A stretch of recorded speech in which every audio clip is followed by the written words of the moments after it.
I had been looking forward to this camping trip for weeks. My plan wasn't anything complicated. I just wanted to get away from everything for a while.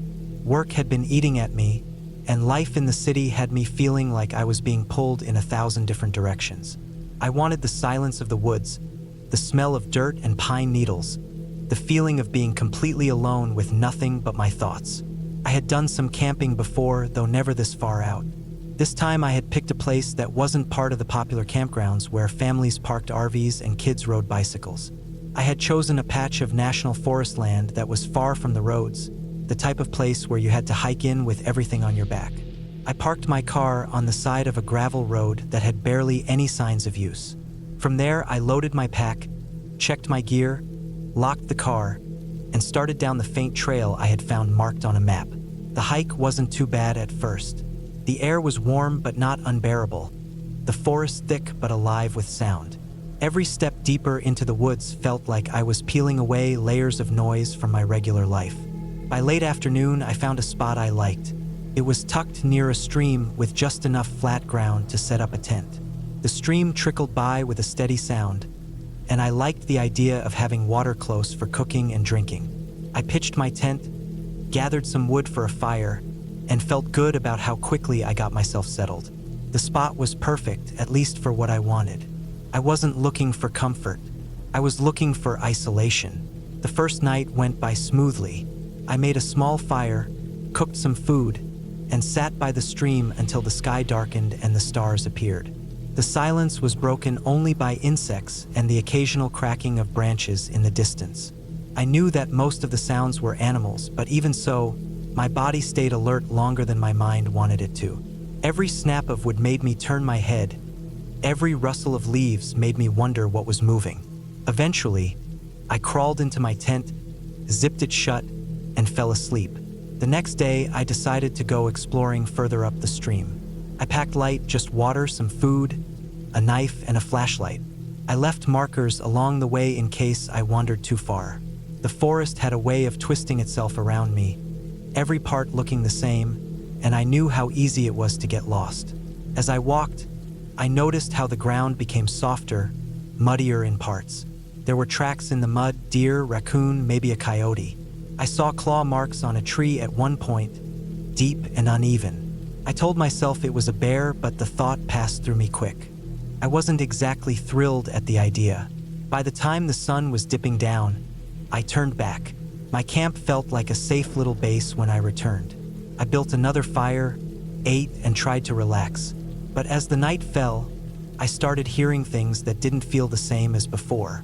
The cracks and rustles seemed closer, slower, more deliberate. I reminded myself that animals wander, and most of them want nothing to do with me. Still, I kept my knife closer than before. That night, I had trouble sleeping. The sound of the stream was steady, but underneath it, I swore I heard movement. Leaves crunching, faint but heavy enough not to be from a small animal. At one point, I heard what sounded like something brushing against the fabric of my tent. My body froze stiff, my ears straining. I held my breath so hard my chest hurt. After a while, nothing else happened, and eventually I must have dozed off. In the morning, I stepped out of the tent and immediately noticed it. There were footprints in the dirt near the fire pit. They weren't boot prints, and they weren't from any animal I could recognize. They were bare, human-looking. The toes and heels were clear, pressed into the soft dirt near where I had sat the night before. I stood there staring, my stomach sinking. I hadn't seen a single person since I arrived. The trail was so faint I doubted anyone else even came this way. Yet there they were, prints that didn't belong to me. I felt watched for the rest of that day. I tried to shake it off, telling myself maybe they had been there before me and I just didn't notice. But deep down, I didn't believe that. Couldn't. I decided not to wander far that day. I stayed near camp, trying to keep busy by collecting wood, boiling water, and double-checking my gear. Every time I looked into the trees, I felt like something was just beyond them, standing still, waiting. The forest didn't feel open anymore. It felt closed in, tight, pressing against me. That night, I barely slept at all. Every snap of a branch put me on edge. I gripped the knife until my hand ached. Sometime in the middle of the night, I heard it again. Footsteps. Not animal scurries. Not the light pad of a deer. These were steady, heavy, moving around my tent in slow arcs. I felt the vibration in the ground when one step landed too close. My whole body turned cold. I didn't move. I didn't breathe. I just waited. The steps went quiet after what felt like forever. My throat was dry. My muscles cramped from lying so stiff. But I didn't dare unzip the tent until morning light came. When I finally did, I found more footprints circling the tent. Some were so close I could see where the toes dragged in the dirt. That was when I knew I had to leave. I packed up quickly, my hands shaking as I stuffed gear into my bag without care. I doused the fire pit, slung my pack over my shoulders, and started toward the trail I had come in on. I kept glancing back, half expecting to see someone standing at the edge of the trees watching me. The hike back felt longer than before. My nerves made every sound explode in my head. Twigs snapping behind me, shadows shifting in the corner of my eyes, birds scattering suddenly as if something was moving through the woods parallel to me. Several times I stopped and listened, certain I wasn't alone. The forest was too quiet, the type of silence that felt forced, like everything living had gone still. I quickened my pace, sweat rolling down my back, legs burning from pushing harder than before. At one point, I noticed more footprints on the trail. Fresh, pressed into the mud, pointed in the same direction I was heading. My heart pounded as I realized whoever it was had been ahead of me, or waiting. I didn't rest, didn't stop for water, didn't let myself slow down. The woods felt endless, but finally, I saw the glint of my car through the trees. Relief hit me so hard I almost collapsed. I reached the car, tossed my pack inside, and slammed the door shut. I locked it, sat there with my chest heaving, and scanned the tree line one last time. That was when I saw movement, a figure partly hidden by the trees, standing still and facing my direction. Too far to make out a face, but close enough that I knew it wasn't an accident. They had followed me. They had been there the whole time. I didn't wait. I started the car, tires spinning on the gravel as I pulled away faster than I should have. My hands gripped the wheel tight all the way back to the main road.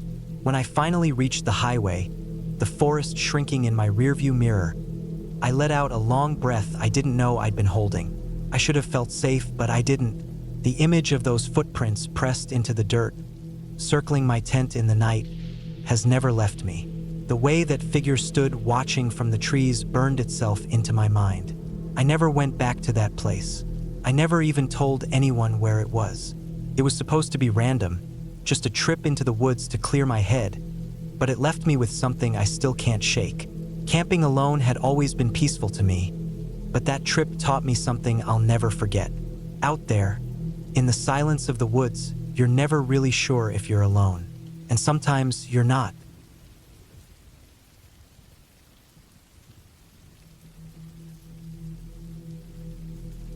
I had been meaning to get away for a while, to pull myself out of the noise of daily life and spend some quiet time out in the woods. Work had been draining me, and I was spending more time staring at screens than actually feeling like I was alive. I wanted silence, just the kind you can only get when you're far from the city. I didn't plan it much. I just picked a random location on the map, somewhere a couple hours away from home. Nothing famous, no marked campground with other tents scattered around. I wanted to be away from people, just me, a tent, and the trees. The place I picked was an area near a small river that cut through dense forest. The satellite view showed no cabins, no trails, no paved roads leading directly there. It looked untouched. That's what drew me to it. I packed light but carefully. A tent, sleeping bag, food, water filter, knife, flashlight, extra batteries, and a small camping stove. I thought I was ready for everything, but the truth is, no amount of gear can prepare you for the way your mind works when you're all alone in the woods at night. The drive took me most of the afternoon. The paved road ended long before I reached my marked spot, and I had to push my car slowly along a narrow dirt track filled with potholes. Branches scraped against the sides as I made my way deeper in. By the time I finally parked, I felt cut off from the rest of the world. No sounds of cars, no houses, no power lines. just trees packed tight together, swaying slightly in the wind. I grabbed my backpack, slung it over my shoulders, and started walking. The woods were thick, the kind where you can only see 20 feet ahead before the trees block everything else. I followed deer trails, stepping over roots and rocks, brushing past low branches. I could hear the river somewhere ahead, faint at first, then louder as I got closer. When I finally broke through the brush, there it was, a narrow river, water rushing over smooth stones, banks lined with damp earth and moss. The sun was getting low, orange light catching on the surface. I picked a spot a little back from the water, flat enough to set up my tent. I worked quickly, sliding the poles into place, driving the stakes into the ground. The tent went up without trouble, and I laid out my sleeping bag inside, checked the zipper, and arranged my small supplies. I boiled water on the stove and made a simple meal, sitting on a rock while the sound of the river filled the air. At first, everything was perfect. The woods had a calming effect on me. The stress I'd been carrying seemed to fall away with every hour I sat out there. The air smelled fresh, the kind of crisp scent you don't get near cities. I walked along the riverbank, took some photos, then returned to my camp as the sky turned purple. I thought I was in for a peaceful night, but as the light faded and the trees turned into dark shapes against the sky, the feeling began to shift. Alone, the silence wasn't as calming as before. Every sound carried further. A stick breaking in the distance, a rustle in the underbrush, the splash of something in the river. My brain tried to explain each one away. Animals, wind, water. That was the logical truth, but being alone made those explanations feel thin. I sat near the tent with my flashlight, the beam cutting through the darkness, but it didn't help much. The woods seemed endless. The circle of light just showed me more trees, more shadows. I ate another small snack, zipped myself into the tent, and laid in the sleeping bag. At first, I listened to the river. It was steady, almost like white noise, but after a while, my ears started picking up other things layered in with it. Something moving through the brush, pausing, then moving again. Not loud, but steady. I told myself it was a deer. That made sense. There were plenty around here, but the sound didn't fade away like it should have if something was just passing through. It lingered, shifting in spots, always out of sight. The longer I laid there, the more it seemed like something was circling. My heart was beating faster, though I tried to stay calm. I didn't unzip the tent or shine my light right away. I just stayed still, listening, trying to figure out if I was imagining it. The movement would stop for minutes at a time, then start again, always in a new direction. The crunch of leaves, the snapping of small twigs. At one point, it was close enough that I swore I could hear breathing, faint but real. I couldn't stay put anymore. I grabbed my flashlight and slowly unzipped the tent just enough to stick my head out. The beam swept over the trees, the ground, the riverbank. Nothing. The forest floor looked empty. I swung the light slowly, but all I saw were branches, rocks, and shadows. I climbed out, keeping the light steady, listening as hard as I could. The night air was cold, and I could see my own breath. I stood there for what felt like forever, waiting for the sound again. For a while, nothing happened. Then, way off to the left, I caught the faintest crack of a branch under weight. I swung the beam, but it was too far. Just more trees. That's when the unease really settled in. This wasn't just random noise. It felt like something or someone was deliberately staying out of sight. Animals don't move like that. They either wander through or bolt when they know you're there. This felt different. I told myself not to panic. I went back into the tent, zipped it all the way, and kept the flashlight on inside. I gripped my knife and laid back down, my ears straining at every sound. Sleep didn't come easy, but at some point, exhaustion must have pulled me under. When I woke up, the sky outside was pale gray. Morning. The unease from the night before felt almost foolish in daylight. The forest looked normal again. Birds were chirping, squirrels running along branches. I stepped out, stretched, and went to the river to wash my face. The cold water shocked me fully awake. I made coffee on the stove, ate some dried food, and tried to shake off the thoughts from last night. But then I noticed something. About 30 feet from my tent, in the dirt between roots, were clear footprints. They weren't boots. They weren't shoes. They looked barefoot, human-sized, pressed deep enough to be recent. They circled wide around my camp, some close enough to see where whoever it was had stopped and turned. My stomach sank. This wasn't my imagination. Someone had been out here, watching, moving around me in the dark. I stared at the prints, following them with my eyes until they disappeared into the underbrush. I felt exposed in a way I never had before. I was miles from the nearest road, no cell service, no houses, no trails. Whoever had been out here didn't just stumble onto my camp. They came here deliberately. I packed up fast. I didn't even finish breakfast. My tent, sleeping bag, stove. I stuffed them into the pack without care for neatness. I wanted out. I wanted to be back at my car, back on the dirt road, away from this random patch of forest. The hike back felt longer than it should have. Every sound made me whip my head around. I couldn't shake the thought of someone trailing me just out of sight.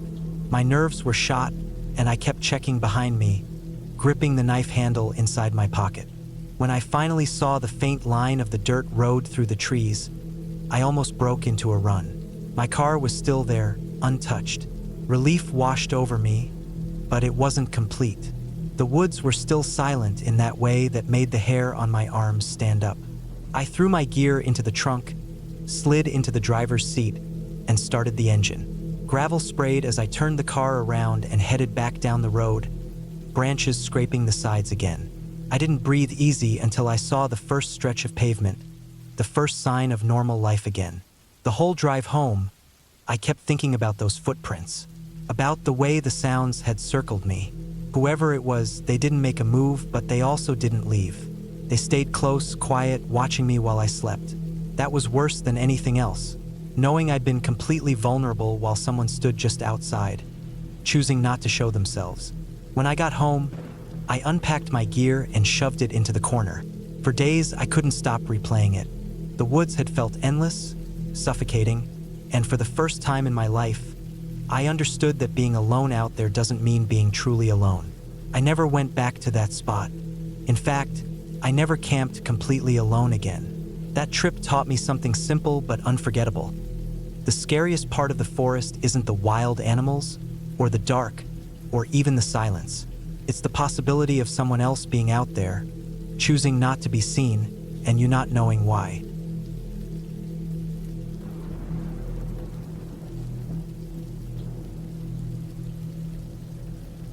I had been craving a break from the noise of my life, the constant buzz of people, traffic, and phones that never stopped ringing. I had some vacation days saved up, and instead of wasting them sitting at home, I decided I would take a camping trip alone. I had camped a few times before, nothing too serious, mostly with friends at places where cars were nearby and trails were clear. But this time I wanted something different. I wanted to push myself out into the quiet, into a place where I wouldn't see other people for days. I packed carefully, a heavy-duty tent, a sleeping bag rated for cold nights, plenty of food sealed in airtight bags, a water filter, a small stove, extra batteries, a headlamp, a good knife, and a small hatchet. I even brought pepper spray, not because I expected to need it, but because it felt smarter to have it. My backpack was heavier than I liked, but I thought I had everything covered. The spot I picked was random in the sense that I didn't choose a popular trail or a recommended campsite. I opened a map of the national forest and looked for an area far enough from the main roads, a patch of green where no official campsites were marked. It was stupid in hindsight. I thought it would make the experience more raw, more real. I just picked a place, drove until the road became gravel, and parked at the side where a barely visible path led deeper into the woods. I remember the first few hours of hiking were peaceful. The trees swallowed the sounds of the world behind me. Birds flickered between branches, and the occasional squirrel darted across the path. The deeper I went, the quieter it became. The dirt trail broke down into patches of grass and then into uneven ground, but I kept walking, looking at the sun's angle to make sure I wasn't wandering in circles. I had my compass, my phone with an offline map, and I thought I was fine. By late afternoon, I reached a clearing. It wasn't wide, just a gap where the trees gave way to an open patch of dirt and tall grass. The sun hit it in a way that made it feel warmer than the shaded woods. I dropped my pack and decided it was a good place to set up camp. The ground was flat, and I could see in every direction, which made me feel safer. I pitched the tent, hammered the stakes, unrolled the sleeping bag, and laid everything neatly inside. I boiled some water, made instant noodles, and ate while sitting on a fallen log. The quiet was overwhelming. At home, even in silence, there's always some background noise. A car engine, a dog barking, a neighbor's voice. Out here, when the wind stopped, it was absolute nothing. Just my breathing and the small crackle of the stove cooling down. That night, as the sun slid down and the forest turned dark, I lit a small fire. I kept it controlled, just enough to keep warm and give some light. The woods came alive with nighttime sounds. Crickets, the distant hoot of an owl, the rustle of small animals moving through leaves. I sat there for hours, staring into the flames, letting my mind empty. When I finally crawled into the tent, zipped it shut, and lay back on my sleeping bag, I felt calm, even proud of myself. But the calm didn't last. Sometime in the middle of the night, I woke up. At first, I thought it was just the normal adjustment of being outdoors, my body responding to strange sounds. But as I lay still, I realized what had woken me. It wasn't the crickets or the owl. It was silence, total silence, the kind that presses against your ears. No insects, no wind, nothing. I held my breath and listened harder. Then I heard it, a single sharp snap like a stick breaking under weight. It wasn't close, but it wasn't far either. I stayed frozen, telling myself it was a deer, maybe a raccoon. But then another snap came, followed by the faint crunch of footsteps. Not the random scuffle of an animal. These were slow, steady, deliberate. I reached for my knife and kept it close, my heart thudding so hard I thought it might give me away. The steps came closer, then stopped. I imagined someone or something standing just beyond the thin fabric of my tent, staring at the small hump of my body inside. I couldn't see shadows because the fire had burned down to almost nothing. I lay there for what felt like hours, waiting, every muscle locked. Eventually, exhaustion beat fear, and I must have drifted back into a light, nervous sleep. When I woke again, it was morning. The clearing looked the same as before, sunlight spilling across the grass. I tried to laugh it off. Maybe I had dreamed it. Maybe my brain invented the sound in that empty silence. I made coffee, ate a protein bar, and told myself to stop being paranoid. Still, I checked the ground around the tent. That's when my stomach tightened.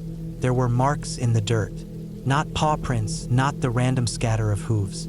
These were shoe prints. Person had walked near my tent. The prints circled partway around the clearing, then disappeared back into the trees. I tried to reason it out. Maybe a hunter had wandered through, maybe another camper. But the way the prints circled and then stopped didn't feel random. They felt intentional, like someone had been watching me. I told myself I'd leave after one more night. I had hiked too far to turn back already, and I didn't want to feel like I was running scared from nothing. I spent the day hiking small loops near my camp, making sure I could always find my way back. The woods felt different now. Every snapping twig made me spin my head. Every shadow seemed too long. That night, I didn't light a fire. I wanted darkness to not draw attention. I cooked quietly on my stove, ate fast, and packed everything away. I sat in the tent with my headlamp off, listening. Hours dragged by. Around midnight, I heard it again. The slow crunch of footsteps, this time closer. My throat tightened, and I gripped the knife so hard my hand cramped. The steps moved just beyond the tent, circling. I could hear breathing, faint but heavy, like someone trying not to be heard. Then came the worst part, the soft sound of fabric brushing. Whoever it was had touched the side of my tent. Just a light drag of fingers across the nylon. I nearly stopped breathing. My mind screamed to run, but leaving the tent meant stepping out into the open, into whatever was out there. Minutes stretched like hours. Eventually, the sound faded. The steps moved back into the woods, slow, deliberate, until I couldn't hear them anymore. At first light, I packed everything. My hands shook as I shoved gear into the backpack. I didn't bother making breakfast. I just wanted out. The trail back seemed longer, my eyes darting everywhere, waiting to see someone step out from the trees. I kept checking behind me, convinced I was being followed. After hours of pushing myself, sweating, stumbling, I reached the gravel road. My car was there, untouched, but I didn't feel relief until I locked the doors and started the engine. My whole body trembled as I drove away, not stopping until I reached a gas station miles down the highway. Only then did I notice something that made my stomach drop again. On the back window of my car, smeared faintly in the dust, were 4 long streaks, as if someone had dragged their fingers across it. That was the last time I camped alone.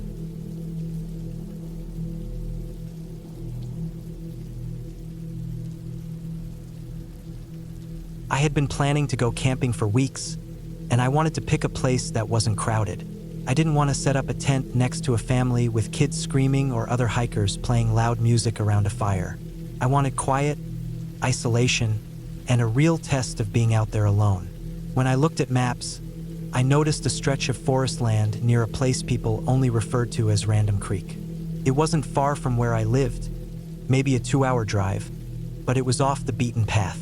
Not many campsites were marked there, and the trail maps looked old. That's what drew me in. I figured if it wasn't popular, it meant I could probably have the woods to myself. The drive out was simple enough. I packed my tent, sleeping bag, food, water filter, a small hatchet, and a flashlight. Nothing special, just enough to keep me going for a few nights.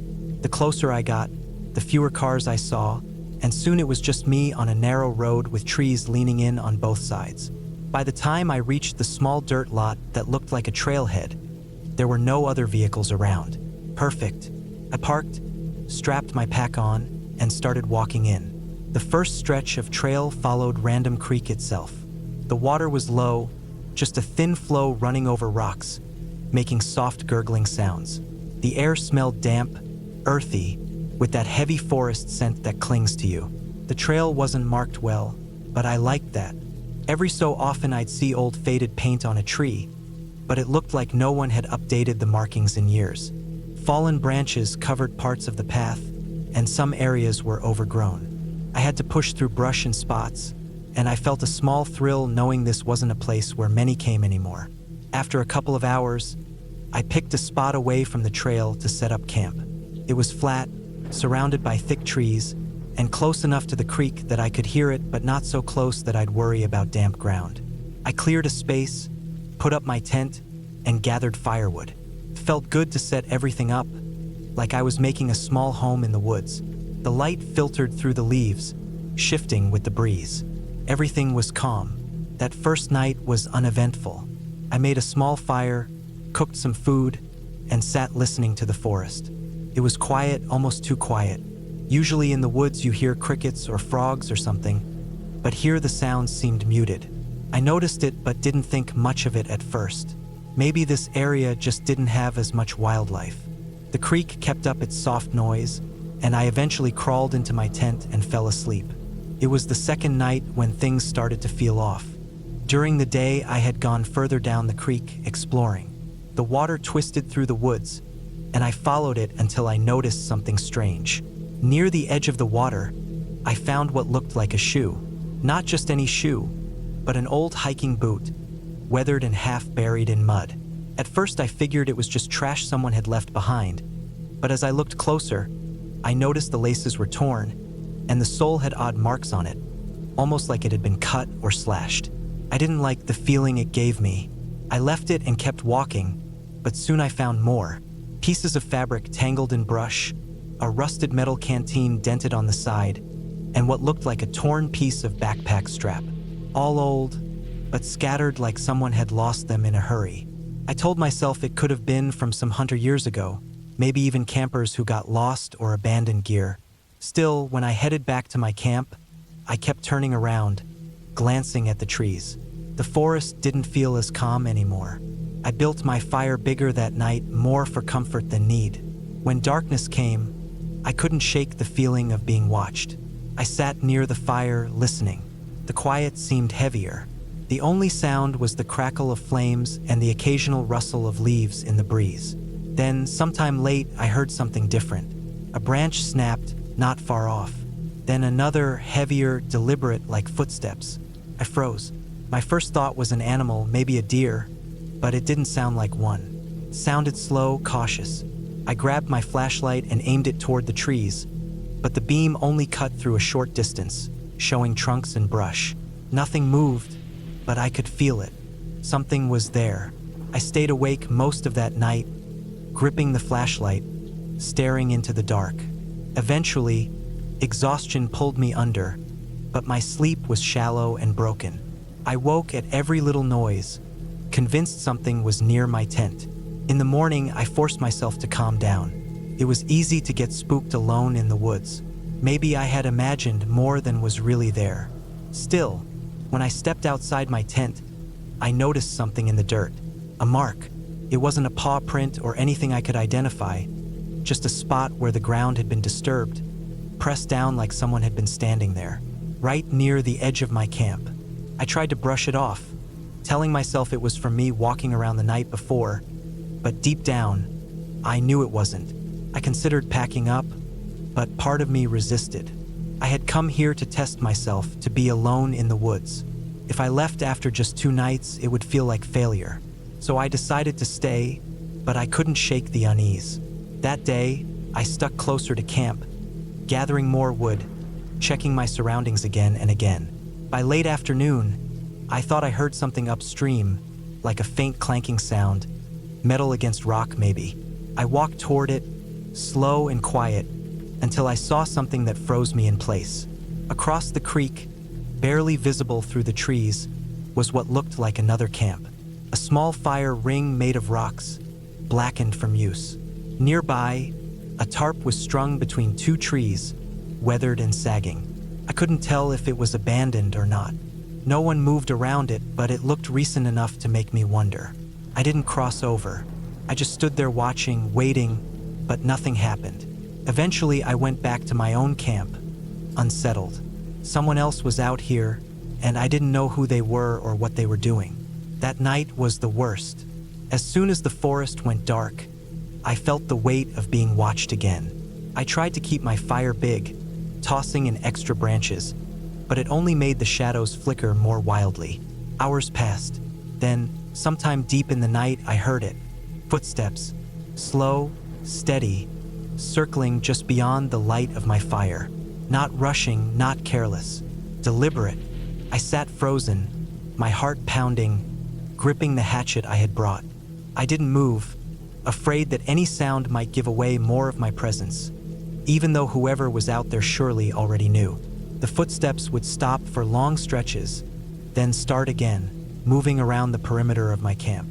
I swung my flashlight toward the sound, but by the time the beam landed, there was nothing but trees.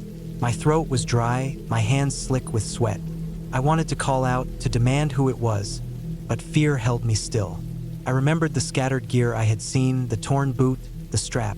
I thought of the tarp camp I had spotted.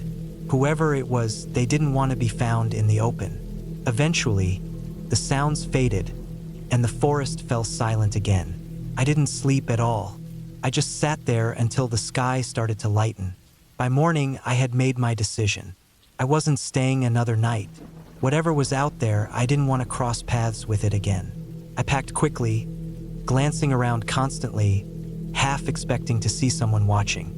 When I reached the trail, I felt a small relief, like I was back on some kind of path to safety. But as I hiked, I realized something that chilled me to the bone. The faint marks on the dirt, the pressed down grass along the trail. It looked fresh, like someone had walked it just before me.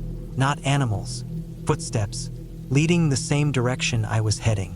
I kept moving, faster now, sweat soaking through my shirt despite the cool air. Every time I looked back, the trail was empty, but I couldn't shake the feeling of being followed. I pushed harder, the weight of my pack biting into my shoulders, the trees blurring together. When I finally reached the dirt lot, my heart nearly stopped. My car was there, but something was wrong. One of the back doors was slightly open, just a crack, but I knew I hadn't left it that way. I froze, staring, listening. The forest around me was silent, heavy. My eyes darted over the lot, the trees, the shadows. Then I forced myself forward, my hands trembling as I pulled the door wide. The inside looked the same at first glance, but I could see it. Things shifted. My gear, the spare jacket I had left inside, moved from where I had put them. Someone had been in here. Panic surged, but I shoved my pack in and climbed into the driver's seat. My keys were still in my pocket, thank God. I started the engine, slammed the locks down, and peeled out of that lot, gravel spitting from under my tires. Only when I hit the main road, miles away, did I start to breathe normally again. The woods had closed in behind me, silent and dark. I never looked back. I don't know who it was out there. I don't know if they had been watching me from the first night or if I had just stumbled too close to where they lived. All I know is that someone was there.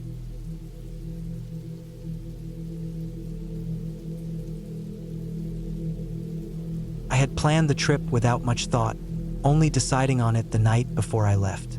It was random, without reason, the kind of decision you make when you feel restless and want to be alone for a while. I packed my bag with the usual things: tent, sleeping bag, food, water, flashlight, knife, lighter, and some extra clothes. I didn't even bother checking the weather forecast. I just wanted to get away from everything for a few days, somewhere quiet where nobody would bother me. The spot I chose wasn't a popular one. It was deeper into the woods than most campers usually went. The first few miles of the trail were clear and worn down by hikers, but after a while, the path became narrow, overgrown, and hard to follow. That was exactly what I wanted. The more isolated, the better. By the time I arrived, it was late afternoon. The trees were tall and heavy with leaves, blocking most of the sun. The air smelled of damp soil and pine. I set my pack down in a small clearing not far from a stream. The sound of running water made me feel at ease. It seemed like a good place to stay. I could wash up there, and I had water if I needed more than what I carried. I pitched my tent slowly, taking my time to do it right. I laid out my sleeping bag and organized my gear inside, then sat down to eat something simple. I wasn't hungry, but I forced myself to eat because I knew the night would be long. The woods are different when the sun goes down, and I didn't want to be lying awake with an empty stomach. When darkness came, it came fast. One moment the sky was pale orange through the trees, the next it was dark blue, and then black. I lit a small fire, careful not to make it too big.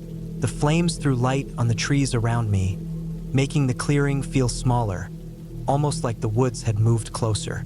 I sat near the fire, listening. That first night was quiet, too quiet. At first, I thought it was peaceful, but after a while, I noticed the silence pressing in on me. No owls, no crickets, no rustling of leaves, just the crackling of my fire and the steady rush of the stream. I stayed awake for a long time, staring into the flames, trying not to think about it. Eventually, my eyes grew heavy, and I crawled into the tent. I didn't sleep well. I woke up several times, heart racing, unsure why.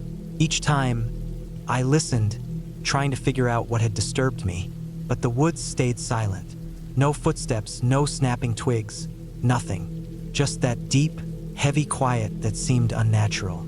When morning came, I felt tired and uneasy. I tried to shake it off. I told myself it was only the first night and that I wasn't used to the silence. I boiled water, made coffee, and forced myself to eat again before heading off to explore. I followed the stream, moving deeper into the woods. The air was cool and damp, and the ground was soft under my boots. The farther I went, the thicker the trees became. I walked for hours, marking my way with small breaks in branches so I wouldn't get lost. At some point, I stumbled across something odd. It was a tree, tall and straight like the others, but the bark was stripped in long, deep scratches. They were high up, higher than I could reach even if I jumped. The wood underneath was raw and pale. I stood there staring at it for a while. I thought about bears, but the marks didn't look like claw swipes. They looked too straight, too clean, almost like they had been made with a blade. I kept moving, but I couldn't stop thinking about that tree. I had gone farther than I planned, so I turned back. When I reached my camp, the sun was already sinking. I gathered more firewood, built up the fire, and sat there watching the light fade from the clearing. That night, the silence was broken. Sometime after midnight, I woke up to a sound. It was faint at first, almost like footsteps, slow and deliberate, moving through the brush.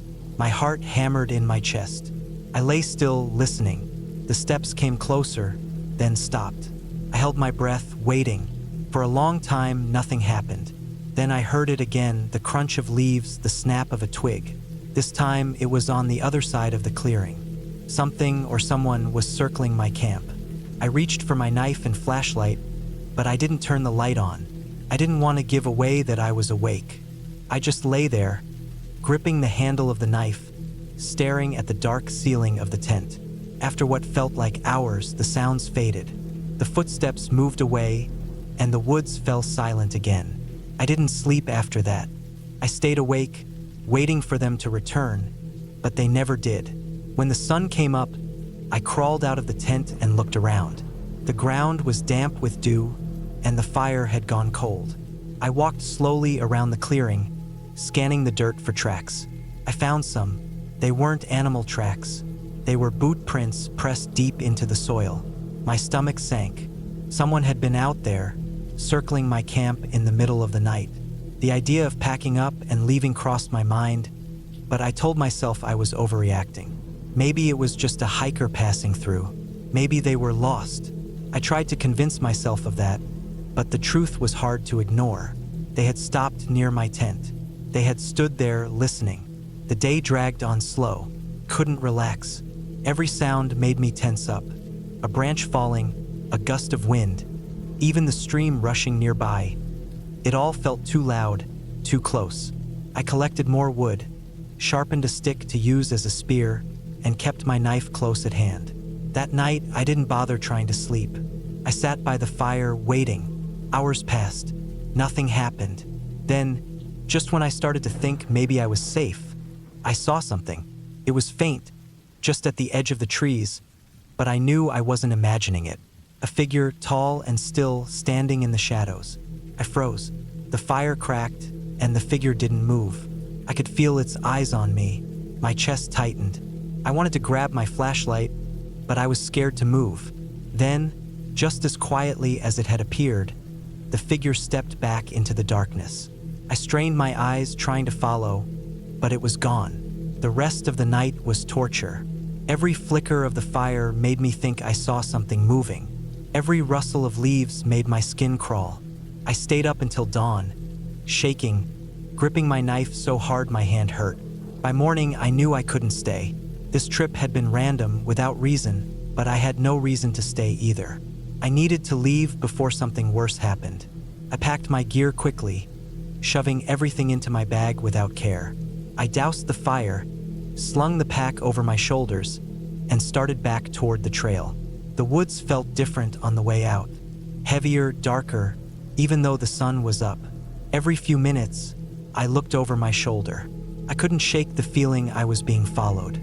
At one point, I stopped to drink from my bottle. That's when I saw it. Another tree, stripped of bark in those same long, clean scratches.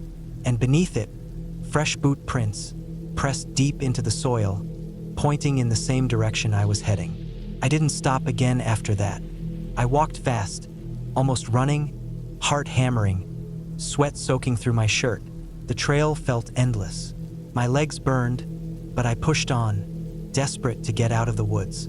When I finally saw the first signs of the wider trail, the broken branches, the flattened grass, I nearly collapsed with relief. I forced myself to keep going until I reached the dirt road where I had left my car. My hands shook as I unlocked the door and threw my bag inside. I climbed in, started the engine, and pulled away fast, not looking back. As I drove, I thought about the trip, about the silence, the footsteps, the figure in the trees. Whoever it was, they hadn't spoken, hadn't revealed themselves. They had only watched. That was what unsettled me the most. It wasn't random at all. I had chosen a spot far away, deep in the woods, thinking no one would bother me. But someone had been out there too, and they had chosen to bother me in the worst way. They hadn't hurt me, but they could have. And that thought followed me all the way home. I never went back to that place. In fact, I stopped camping alone altogether, because out there, in the dark, surrounded by trees, you never know who might be watching.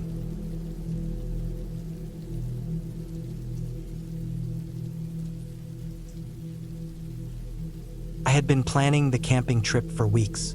It was one of those decisions I made without much thought. Something that came into my head late one night while sitting in my apartment scrolling through maps on my laptop. I was tired of city noise, tired of screens, tired of being surrounded by people all the time. I wanted silence, real silence, the kind where you can hear the wind shift between the trees and nothing else. I told myself that a few nights alone in the woods would clear my head. I had done day hikes before, some long ones, but never a solo overnight camping trip. Something about the idea excited me. It also made me nervous, but I convinced myself that was part of the thrill. I picked a random spot on the map, deep in a forest I had never been to. It wasn't some famous national park or a place with well-marked trails. It was just state-owned land that seemed forgotten, the kind of place where hunters went in the fall and nobody bothered in the summer. I checked satellite images and saw a lake tucked back in the trees with no road leading to it, no cabins around, nothing. That was where I wanted to go. I didn't even tell anyone the exact spot, only said I was going camping for the weekend. At the time, it felt harmless. Later, I would regret that. I packed more than I thought I would need. Tent, sleeping bag, food for 3 days, water filter, flashlight, extra batteries, knife, rope, first aid kit, everything. I thought being prepared meant being safe. The pack felt heavy when I lifted it, but I told myself it was worth it. The drive took hours, and by the time I reached the dirt road that led toward the forest, the sun was already high. I parked in a small pull-off spot, slung the pack over my shoulders, and started walking into the trees. The trail wasn't really a trail. It was more like a faint line where hunters or maybe deer had walked before. Branches slapped against my shoulders, and I could hear my breathing getting heavier as the weight of the pack settled into my back. After about an hour of walking, the sounds of the road were gone, replaced by the steady crunch of leaves and the occasional snap of a stick underfoot. I felt far away from everything, and that was the feeling I had wanted. It also meant that if something happened, I was really on my own. By mid-afternoon, I found the lake. It was smaller than I expected, maybe the size of a football field, ringed with reeds and tall grass, the surface still and dark. The trees pressed close around it, thick and shadowed, their reflections stretching across the water. I stood there for a while, breathing hard from the walk, looking at it. It was beautiful, but there was something about it that felt heavy, like the place had been waiting for me in silence. I shook the thought away and moved along the shore until I found a flat spot with enough space to set up the tent. Took me about an hour to make camp. Tent staked down, sleeping bag rolled out inside, food hung from a branch away from camp so animals wouldn't sniff around. Small fire pit cleared of leaves and ready. When I finally sat down, sweat running down my back, I felt proud of myself. I boiled water on my small stove, ate noodles from a packet, and watched the sun drop lower through the trees. The silence I had wanted was real here. No cars, no people, no background hum of electricity. Just wind, birds, the occasional splash from the lake. At first it felt peaceful. Later, that same silence would turn heavy. When night came, it came fast. The trees swallowed the light, and the shadows spread across the water. I lit a small fire and sat beside it, trying not to think about how alone I was. My phone had no signal, not even a single bar. That had been part of the plan, but sitting there, I realized what it really meant. Nobody knew exactly where I was, and even if I wanted to leave, I would have to hike hours back to the car in the dark.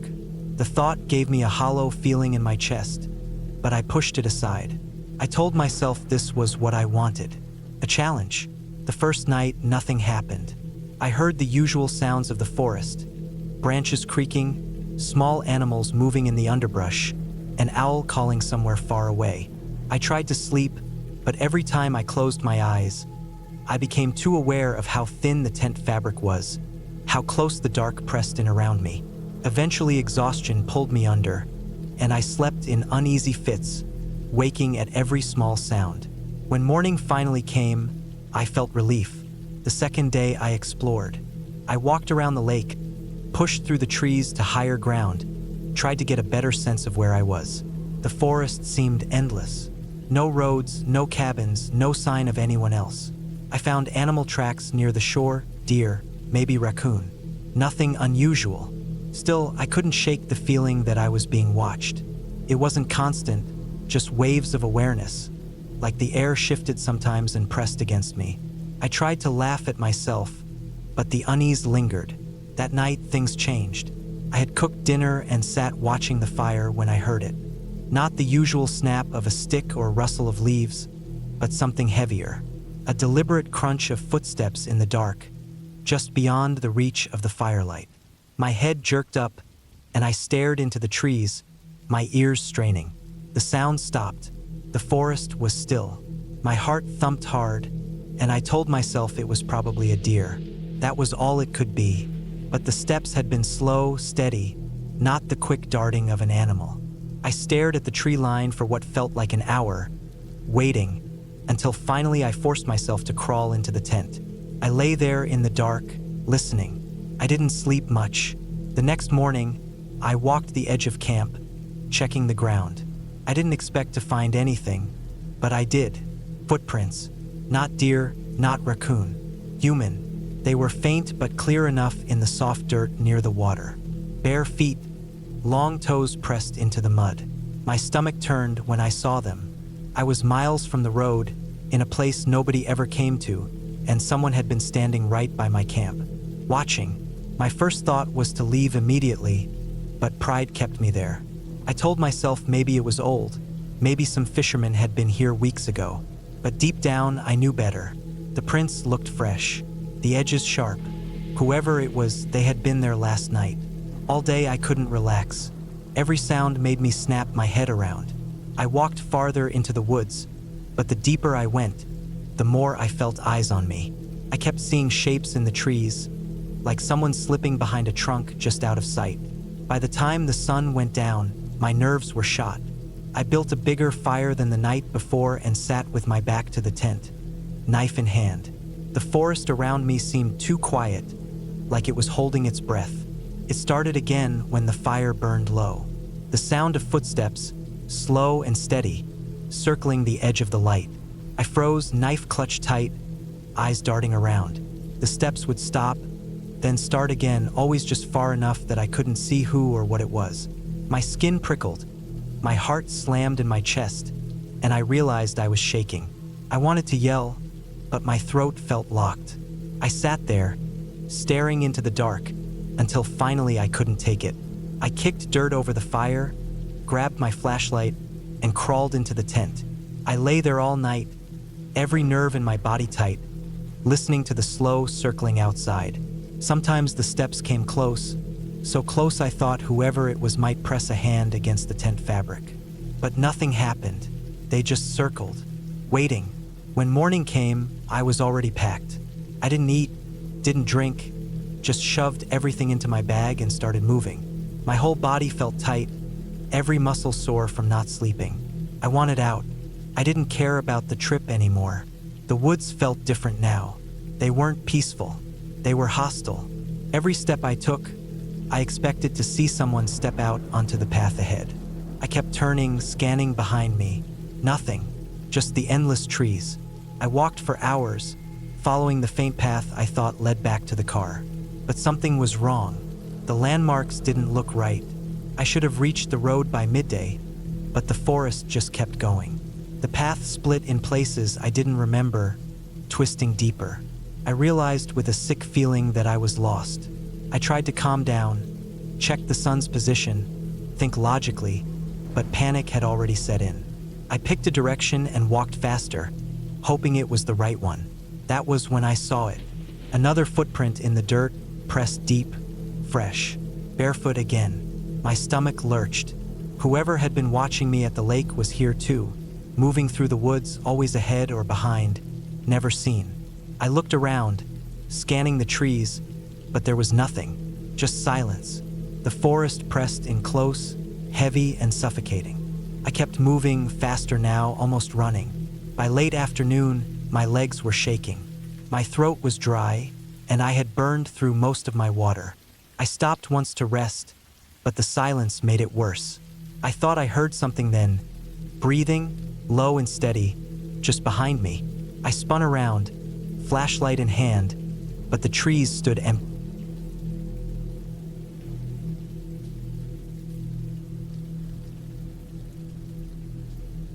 I decided to take a camping trip into the woods by myself, something I had wanted to do for a long time. I had been working too much, spending too many nights staring at screens, and I felt like I was losing touch with everything outside of my job and my home. I thought maybe if I went deep into the woods, away from all the noise and people, I could reset myself. I packed carefully. A tent, a sleeping bag, a small stove, a headlamp, a knife, some food, a map, and extra water. I told myself this would just be a quiet escape. I didn't expect anything unusual. I left my car at a dirt lot near the edge of the state forest. The sun was already climbing high when I locked it up and slung my pack onto my back. The trail was narrow and wound through tall trees, mostly pines, with patches of thick underbrush. The air smelled of sap and damp soil. Every now and then a squirrel ran across the path, and birds made short, sharp calls in the branches above.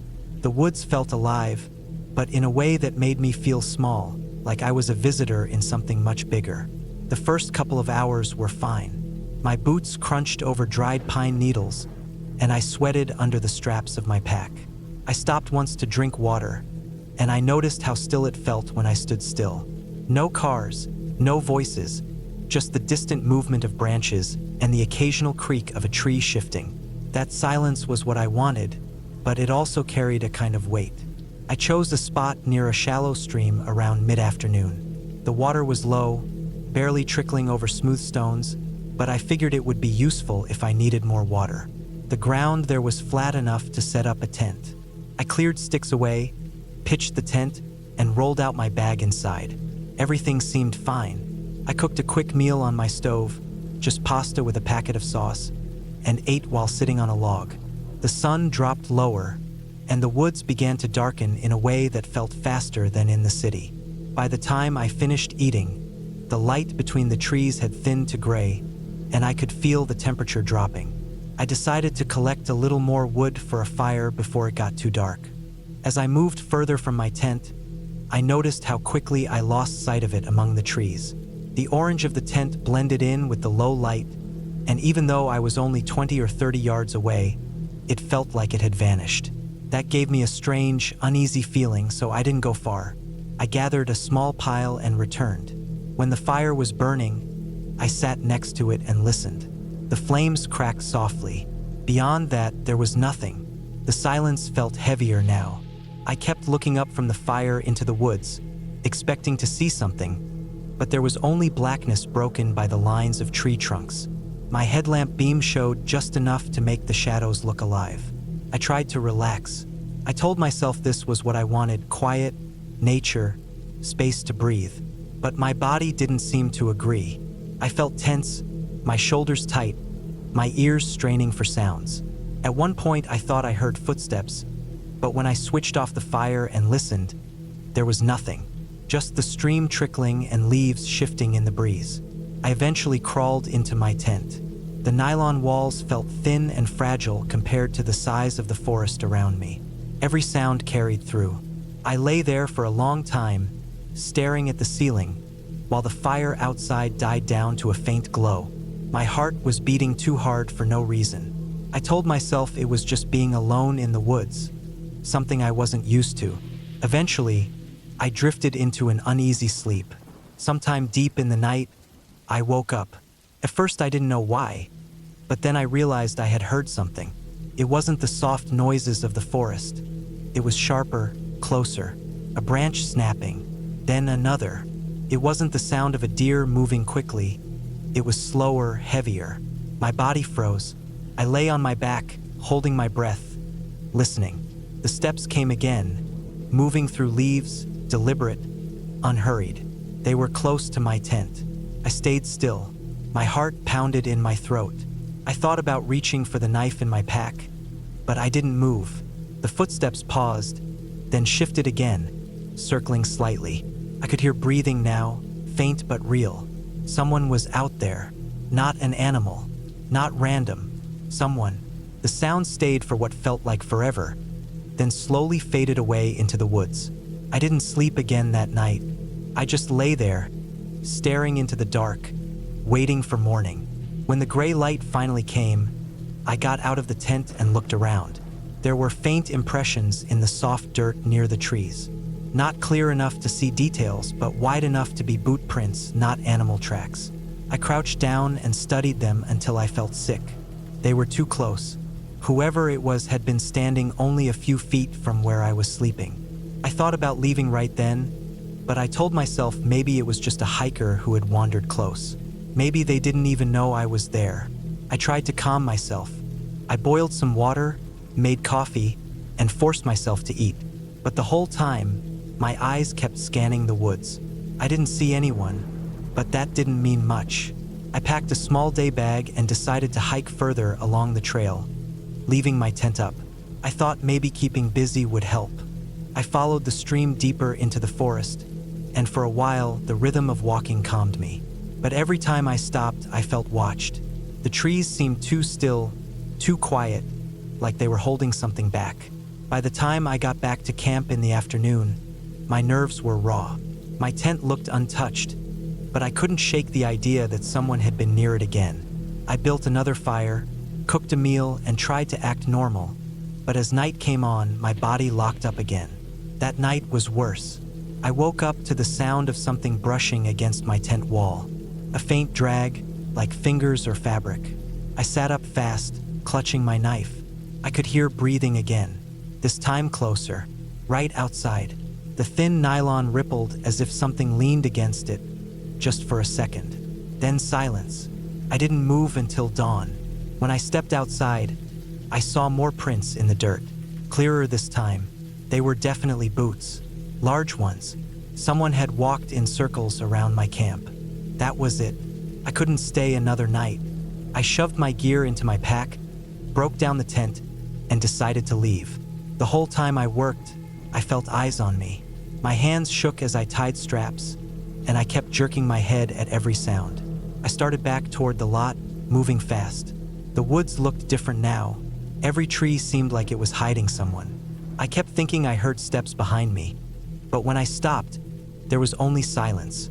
Hours later, I finally reached the dirt lot where I had left my car. My relief vanished the moment I saw it. The back tire was flat, slashed clean through. Someone had been here. Someone knew I'd come back. Panic hit hard. I looked around, but the lot was empty. The woods pressed in on all sides, heavy and silent. My only option was to keep moving. There was a small road about 2 miles down the trail where I might catch a car. I grabbed what I could carry and left the car behind. I walked fast, almost jogging, heart hammering. The forest felt like it was closing in. More than once, I thought I heard movement in the brush beside me, but when I turned, there was nothing. I didn't stop until I reached the paved road, where the trees opened enough to see the sky. I stood there, sweating, shaking, waiting for a car. When one finally came, I flagged it down. A middle-aged man in a pickup slowed, eyeing me with suspicion, but I didn't care. I asked for a ride back to the nearest town, and he let me climb in the back. The whole way, I kept looking behind us at the empty road. The woods stretched on endlessly, hiding whoever had been out there with me. I never saw them, not clearly, but I know they were there. They had followed me. They had stood just outside my tent, breathing in the dark. I never went back for the car. I called the police later, and they said when they checked, the car was gone. Someone had taken it. They asked me questions, but I had no answers. I didn't see a face, didn't hear a voice, just steps, breathing, and the feeling of being watched. Even now, back in my home, the memory doesn't leave. At night, when the house is quiet, I sometimes think I hear footsteps outside my window. Slow, deliberate, unhurried, the same as in the woods.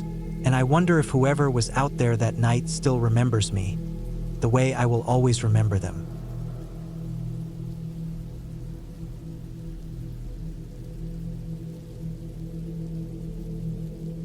I had been camping many times before, but never as deep into the woods as I went that summer. I wanted to get away from everything for a while, away from the noise of people and the pressure of work. I wanted to be somewhere quiet, somewhere that felt untouched. When I looked at maps and marked out a spot that sat miles away from the closest road, I convinced myself it would be a good test of how well I could handle real solitude. I packed light but careful, enough food for 4 days, a small tent, sleeping bag, water filter, knife, a small hatchet, a flashlight, and a power bank for my phone, even though I knew I wouldn't have service out there. The hike to the spot was harder than I thought it would be. The air was hot and heavy, the kind of summer heat that feels like it sticks to your skin. I sweated through my shirt within an hour, and the weight of my pack dug into my shoulders. The deeper I went, the quieter it became. At first, I could still hear faint noises of distant cars or planes overhead, but soon it was just insects, birds, and the steady thud of my boots on the dirt. The trail wasn't even really a trail, more like a game path.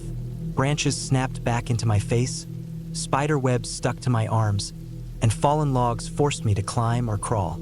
By the time I reached the small clearing I had picked out on the map, I was exhausted but proud of myself. I felt cut off in the best way, like no one could bother me here. I set up camp slowly, taking my time. The clearing was small, ringed with trees that seemed taller than any I had seen before. The ground was soft with old leaves. I pitched my tent on the flattest part, laid my sleeping bag inside, and stacked wood for a fire. By the time the sun started dropping, I was sitting on a log with my small fire crackling, cooking a little food, watching the trees turn black against the orange sky. The silence was heavy, but I liked it. I felt far from everything, and that was exactly what I wanted. The first night was uneventful, though it took me a while to fall asleep. The woods at night sound different than the woods in the day. Every small noise feels louder. A squirrel running through dry leaves sounds like something much larger. Branches creaking sound almost like footsteps. I lay there in the dark, sweating inside my bag, telling myself it was just animals, just wind, just normal. Eventually, I drifted off. The next day, I explored. I didn't want to go too far from camp, but I walked in different directions to get a sense of the area. The forest felt endless, tree after tree, thick brush, uneven ground. I followed a small stream for a while, watching tiny fish dart around in the shallows, then circled back. I found signs of deer, maybe even bear, scat on the ground and claw marks on a tree. That made me more alert, but I told myself it was fine. I had food hung high in a bag from a branch, and I kept my hatchet close. When I got back to camp, everything was just as I left it. I sat down, cooked again, wrote a few notes in a small notebook I had brought, and tried to relax. That night, though, things started to feel different. I lay in the tent listening to the forest sounds when I heard something heavy move through the brush not too far away. It wasn't fast like a deer, more steady, deliberate. I froze, holding my breath, straining my ears. The steps came closer, then stopped. I could hear nothing but my own heartbeat. I thought about unzipping the tent to look, but the thought of shining my flashlight and seeing something staring back at me froze me in place. After a long minute, the sound moved away again, fading into the distance. I told myself in the morning it was just a deer or maybe a bear passing through. They weren't interested in me. I tried to believe that, but when I stepped out of the tent, I noticed something that made my stomach twist. The bag where I had hung my food was swaying slightly, not in the wind, but like it had been pulled or touched. It wasn't empty, but the knot looked loose, almost as if someone had tugged at it. That day, I didn't wander far. I stayed near the camp, kept the fire burning longer than usual, and listened more carefully. Every noise felt sharper now. I started noticing little things I hadn't the first day. A broken branch near the edge of the clearing that looked fresh. A patch of ground where the leaves seemed disturbed, almost like a shoe had dragged through them. I crouched and studied it, trying to convince myself it was nothing. That night was worse. The sounds came back, but this time there were more of them. Soft cracks, slow steps, pausing often like something was circling. I gripped my hatchet in my sleeping bag and didn't sleep at all. At one point I thought I saw a shadow move past the faint glow of my fire through the tent wall. but when I sat up and looked out, nothing was there. The next morning, I found something that made me truly uneasy. On the dirt near the edge of the clearing were boot prints. Not old, but fresh, pressed deep into the soil. They weren't mine. They led in from the trees, circled close to my tent, then disappeared back into the woods. My chest tightened as I stared at them. Someone had been here in the night, walking right by my tent while I lay inside. I thought about packing up right then and leaving, but part of me tried to reason with it. Maybe it was a hunter passing through. Maybe they were just curious. But the prints weren't moving in a straight line. They circled. They lingered. That didn't feel right. I decided to stay one more night, but I made changes. I kept the fire larger, stacking wood high. I set up a few small things around camp, little markers of sticks and rocks so I could tell if someone walked through while I slept. I even placed my hatchet by the flap of the tent so I could grab it quickly. I tried to eat, but my stomach was tight. When the night came, I lay awake again, listening. Hours seemed to pass. Then the noises started. Slow, heavy steps, but this time closer, less cautious. I held my breath, heart pounding. The steps moved around the tent, circling just as I had feared. At one point, I heard the faint sound of breathing outside, slow and steady.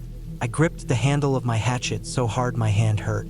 I wanted to jump out and scare whoever it was off, but I couldn't make myself move. I just stayed frozen, praying they would go away. At some point in the night, exhaustion pulled me under despite the fear. When I woke, the fire was nothing but ash. The sun was just coming up, and my little markers around the camp were disturbed. Sticks knocked over, rocks shifted. Whoever had been there hadn't just passed by. They had come close, maybe even stood over me while I slept. I didn't waste time. I packed fast, shoving everything into my pack, not caring if it was neat. I doused what was left of the fire, slung the pack on, and started hiking out. My eyes darted to every tree, every patch of brush, expecting to see someone standing there watching. The forest felt different now, less like peace and more like a trap. The hike out felt endless. My legs burned, my shoulders ached, sweat poured down my back, but I didn't stop. Every time I thought I heard something behind me, I moved faster. Once I swore I heard steps that weren't mine, but when I spun around, the woods were still. Hours later, when I finally reached the faint dirt road where I had left my car, I almost collapsed with relief. My hands shook as I unlocked the door and threw my pack inside. I got in, started the engine, and drove without looking back. Only when I reached the main highway did I finally breathe easier.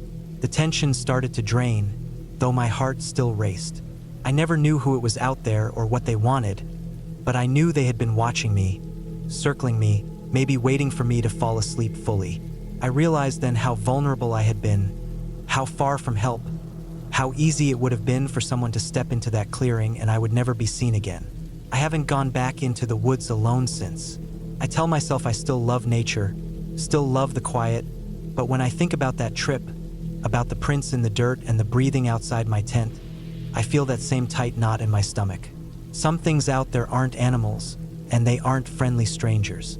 Sometimes it's just someone who wants to remind you how easy it is to vanish when no one knows where you are. And that thought has stayed with me every night since.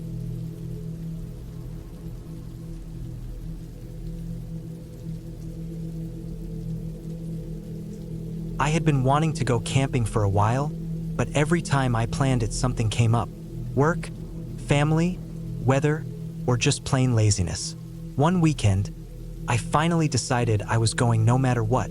I picked a random area on the map that looked deep enough in the woods to feel away from everything, packed up my gear, and left early in the morning. The drive was long, mostly small roads that wound through farmland, then hills, then forest. As the miles passed, I saw fewer houses and more trees. The kind of area where cell service drops off and you don't pass another car for half an hour. By the time I parked my car near the trailhead, the sun was high and the air was warm but not hot. It felt like a good day to get lost in the woods for a while. I strapped on my backpack, tightened the straps, and started walking. The trail was narrow, covered in fallen leaves and pine needles. The smell of damp soil and resin filled the air. It had rained a couple days earlier, so the ground was soft, and small puddles sat in dips along the way.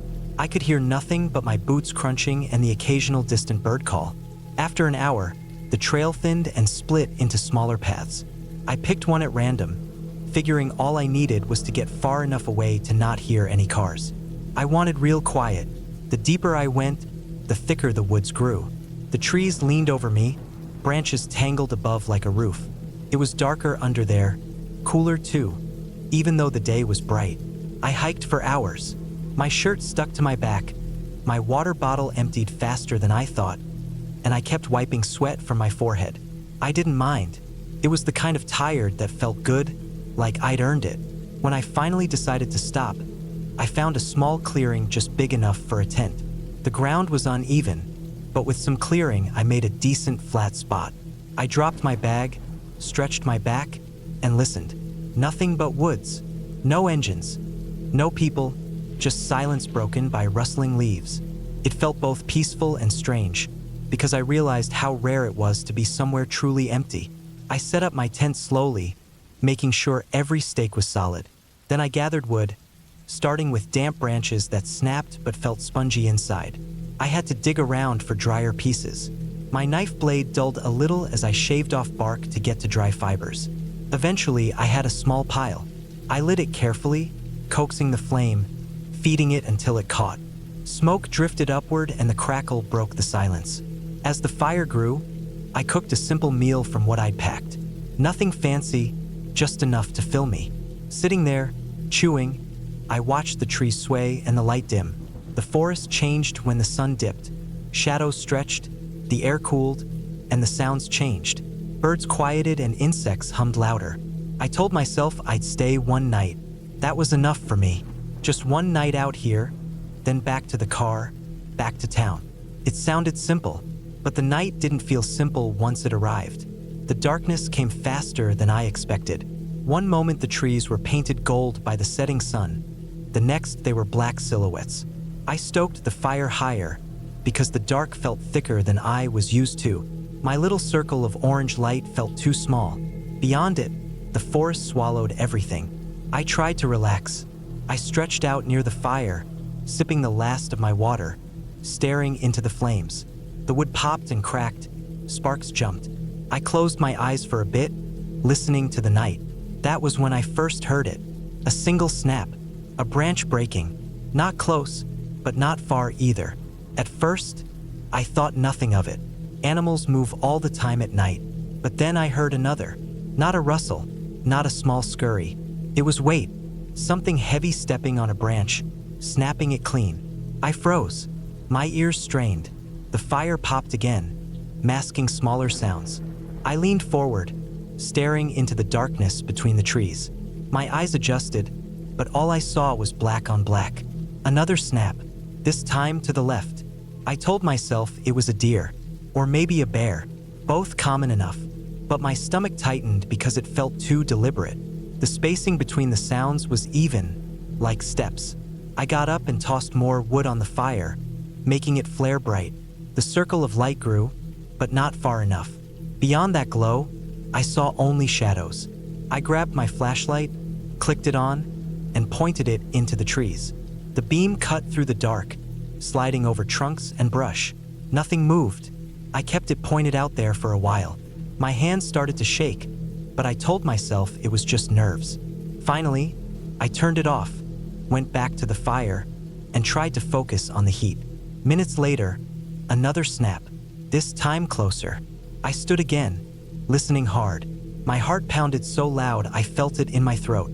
I turned the flashlight back on, swept it around. Still nothing, just woods. I didn't like it anymore. The calm I felt earlier was gone. My body wanted to leave, but it was full dark. I had no idea where I'd parked or how long the trail was back. Trying to hike out now would be worse. So I told myself I'd stay up, keep the fire going, keep alert. Just one night, I could handle it. The hours dragged. Every time the fire burned low, I scrambled for more wood. Each time I heard a noise, I shined the flashlight, but I never saw anything. It was always just out of sight, always just far enough. At some point, exhaustion hit. My head bobbed, my eyelids dropped. The fire was still alive, and I thought maybe I could close my eyes just for a second. I leaned back, my body heavy, and drifted.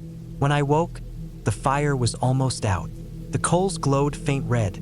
The light barely reached my boots. The forest around me was black, silent, too silent.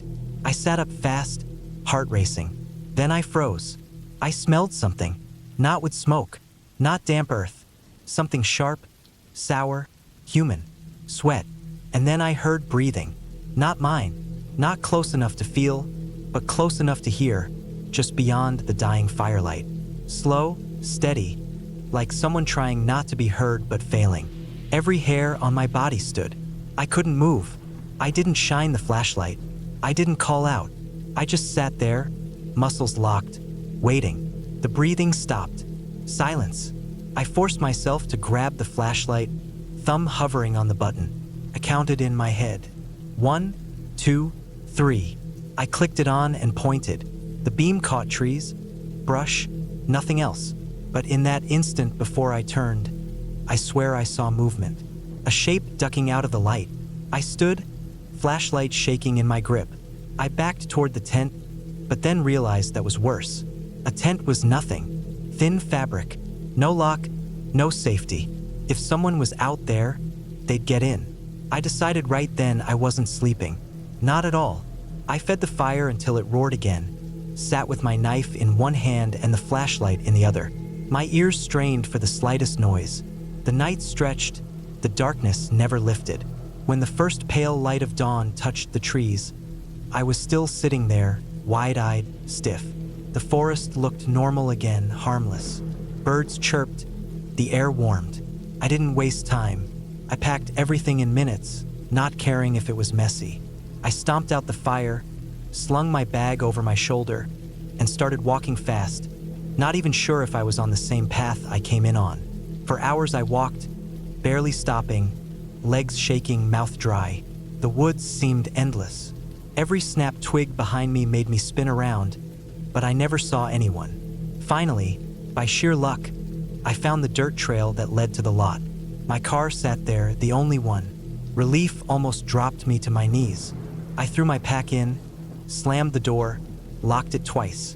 My hands shook as I started the engine. I didn't stop until I hit the highway. Only then did I breathe, my chest loosening. Even now, I don't know who or what was out there. Maybe it was nothing. Maybe it was someone watching me all night, staying just out of sight. But the smell, the breathing, I know what I heard. I haven't camped alone since, and I never will again.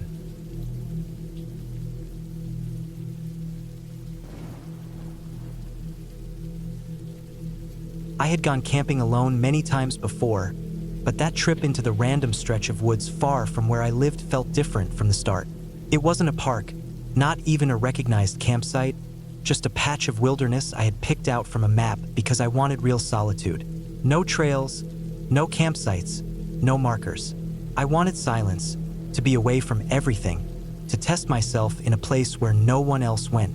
That was the plan, but it unfolded into something I still can't forget no matter how much I try. I parked my car at a dirt road pull-off about a mile from where the trees thickened. From there I strapped on my pack, heavy with food, water, tent, sleeping bag, and gear. The late afternoon sun made the air warm, but deeper in the trees the shade was cool and damp. I could smell pine, wet soil, and the faint sweetness of decaying leaves that never fully dried out. The walk-in was slow. I kept adjusting the straps on my pack as I followed no real trail, just pushing through undergrowth and stepping over fallen logs. The ground was uneven, soft in places where moss-covered rotting wood, hardware rocks pushed out of the soil.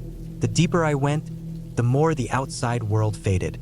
There was no sound of cars, no hum of power lines, not even the far-off bark of a dog. Just the occasional rustle of leaves and the sound of my boots pressing into the earth. By the time I stopped to set up camp, the sun was already lowering between the trees, turning the woods a dim gold. I picked a spot that felt somewhat open, flat enough for my tent, and close to a cluster of thicker pines that could block some wind if it came later. I pitched the tent, spread out my gear, and made a small fire ring with rocks I gathered. It felt routine, comforting. When the fire was going, I heated a can of food and sat on a flat log, eating slowly, listening. It was quiet, too quiet at times. Usually in woods like that, I'd hear steady insect buzzing, maybe frogs if there was water nearby. But that area had long pauses where nothing made a sound, then small bursts of noise again, like the woods themselves were holding their breath. The first night passed without anything unusual. I lay in my tent listening to the occasional crack of branches, but nothing came close. I woke up once to the sound of something moving through the leaves, but it drifted off after a while, maybe a deer. I fell back asleep and woke with the sun. The second day, I spent wandering further out. I carried only a small pack with water, a snack, and a knife. I wanted to see how far the woods stretched. They felt endless, every direction looking the same. Trees, brush, fallen logs, dark earth.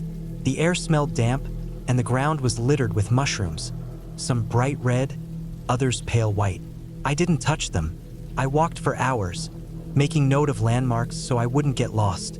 A split tree with its trunk twisted, a boulder covered in thick moss, a patch where the undergrowth was cleared as if animals had bedded down there. The deeper I went, the more I realized no one ever came there. No cut branches, no boot prints, no signs of people. It was untouched, raw. By late afternoon, I turned back, following my mental notes. The woods seemed to press closer around me on the way back, and at one point I stopped because I thought I heard something. A soft shuffle, not far behind me. I turned quick, staring down the line of trees. Nothing moved. No wind stirred the branches. But I had felt it. A sense that something had been trailing me, steps landing just a few seconds after mine. I stood there a long time, scanning the woods, waiting. Still nothing. Finally, I moved on, faster this time, and didn't stop until I reached camp. That night, the silence was heavier. The fire popped, but beyond it the woods held no noise. I kept glancing out into the dark, waiting for eyes to shine back at me, but none did. Still, I couldn't shake the thought that I wasn't alone. I crawled into my tent, zipped it shut, and lay still, listening hard. For hours I stayed awake, hearing small things, snaps, crunches, faint drags. Not close, but not far either. Something was out there, circling, keeping its distance. I tried to tell myself it was deer, maybe a raccoon, but the sounds were heavier, spaced like footsteps. I must have dozed off at some point, because I woke with the first gray light filtering through the tent fabric. I sat up stiff, my body aching from the restless night. When I stepped out of the tent, I froze. There were marks in the dirt around the camp.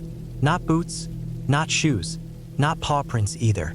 Just disturbances in the soil, like someone had walked carefully, trying not to leave shape but still pressing down the ground. They circled the camp wide, then came closer near the edge where my fire had burned low. My stomach dropped when I saw the marks just a foot away from the tent. Whoever it was, or whatever, it had stood right there, inches from where I slept. I spent that morning trying to calm myself. Maybe I had left the marks, moving around in the dark the night before, but deep down, I knew I hadn't. The pattern was too strange, too deliberate. I thought about packing up and leaving, but I told myself I'd be fine. I'd come out here for days of quiet, and I didn't want to cut it short just because my mind was playing tricks. I forced myself to stay. The third day, I stayed closer to camp. I gathered more wood, boiled water, and tried to relax. But I kept looking over my shoulder. The trees felt alive, watching. Every time I bent down, I felt the urge to spin around fast, expecting someone to be standing there. That night was worse. I heard it again, clearer this time. The steps, slow, steady, moving around in circles. They never came all the way in but stayed at a distance, as if waiting for something. My throat went dry as I lay in my bag, every muscle tense. At one point I swore I heard breathing, faint, drawn out, human. I stayed awake until dawn, my head pounding with exhaustion. When I finally crawled out, I looked again. More marks, closer than before.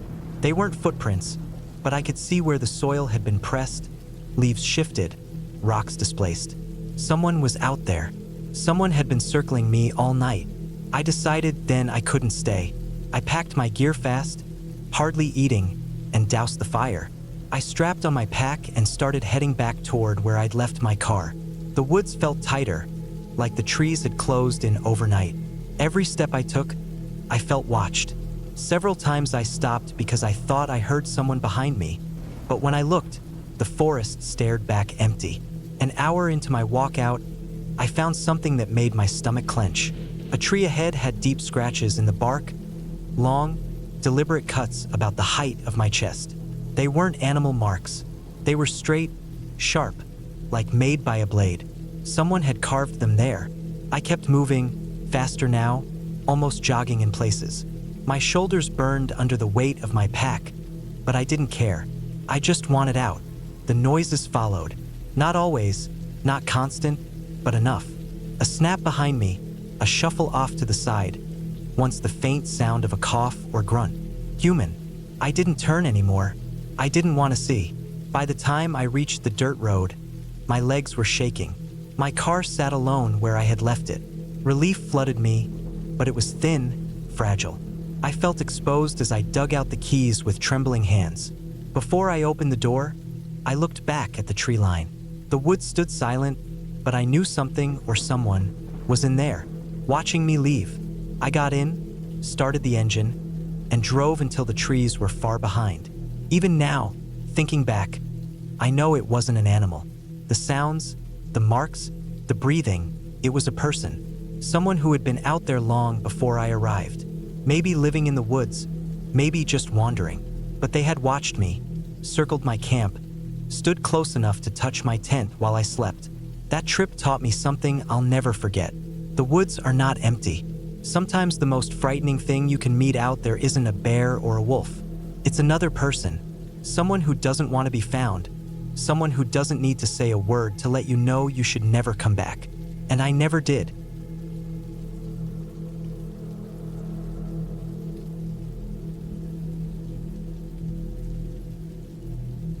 I decided to go camping alone because I thought I needed to clear my head. Life had been getting heavy with work, noise, and the constant pull of people around me. I wanted silence, real silence, the kind you only find far from roads and houses. I picked a random spot deep in the woods that I found on a map.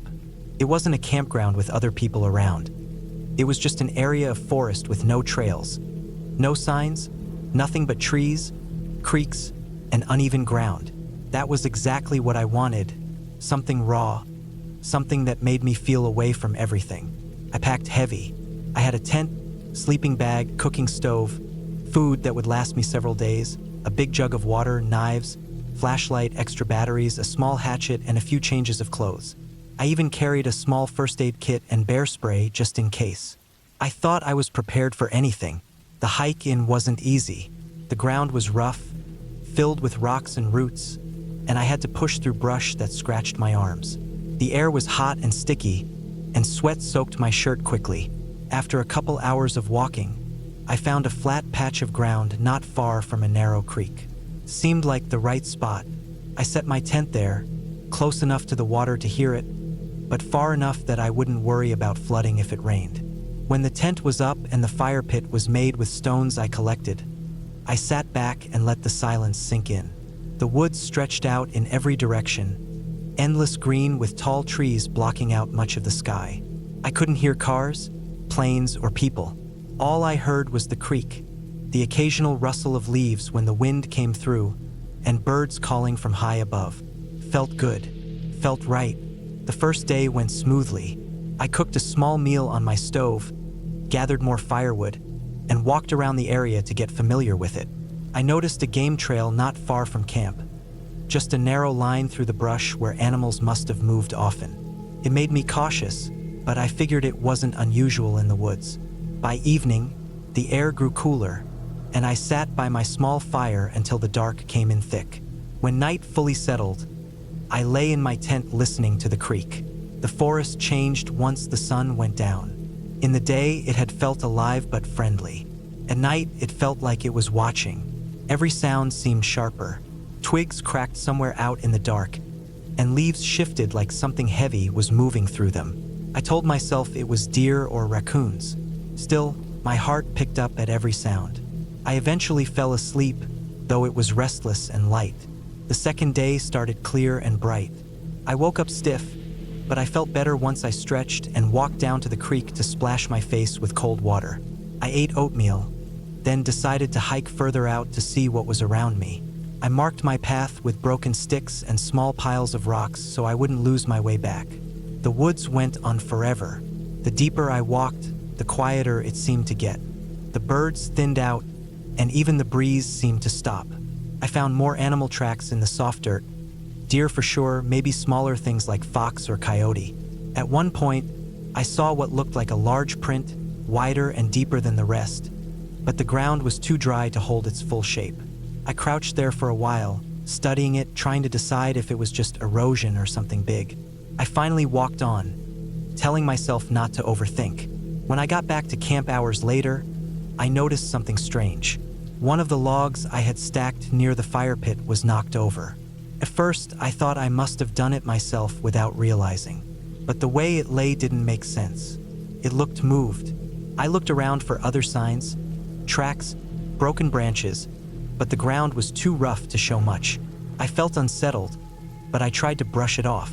That night, the woods pressed in closer. I sat by the fire longer, poking at it, listening to the flames crackle because I didn't want to climb into the tent yet.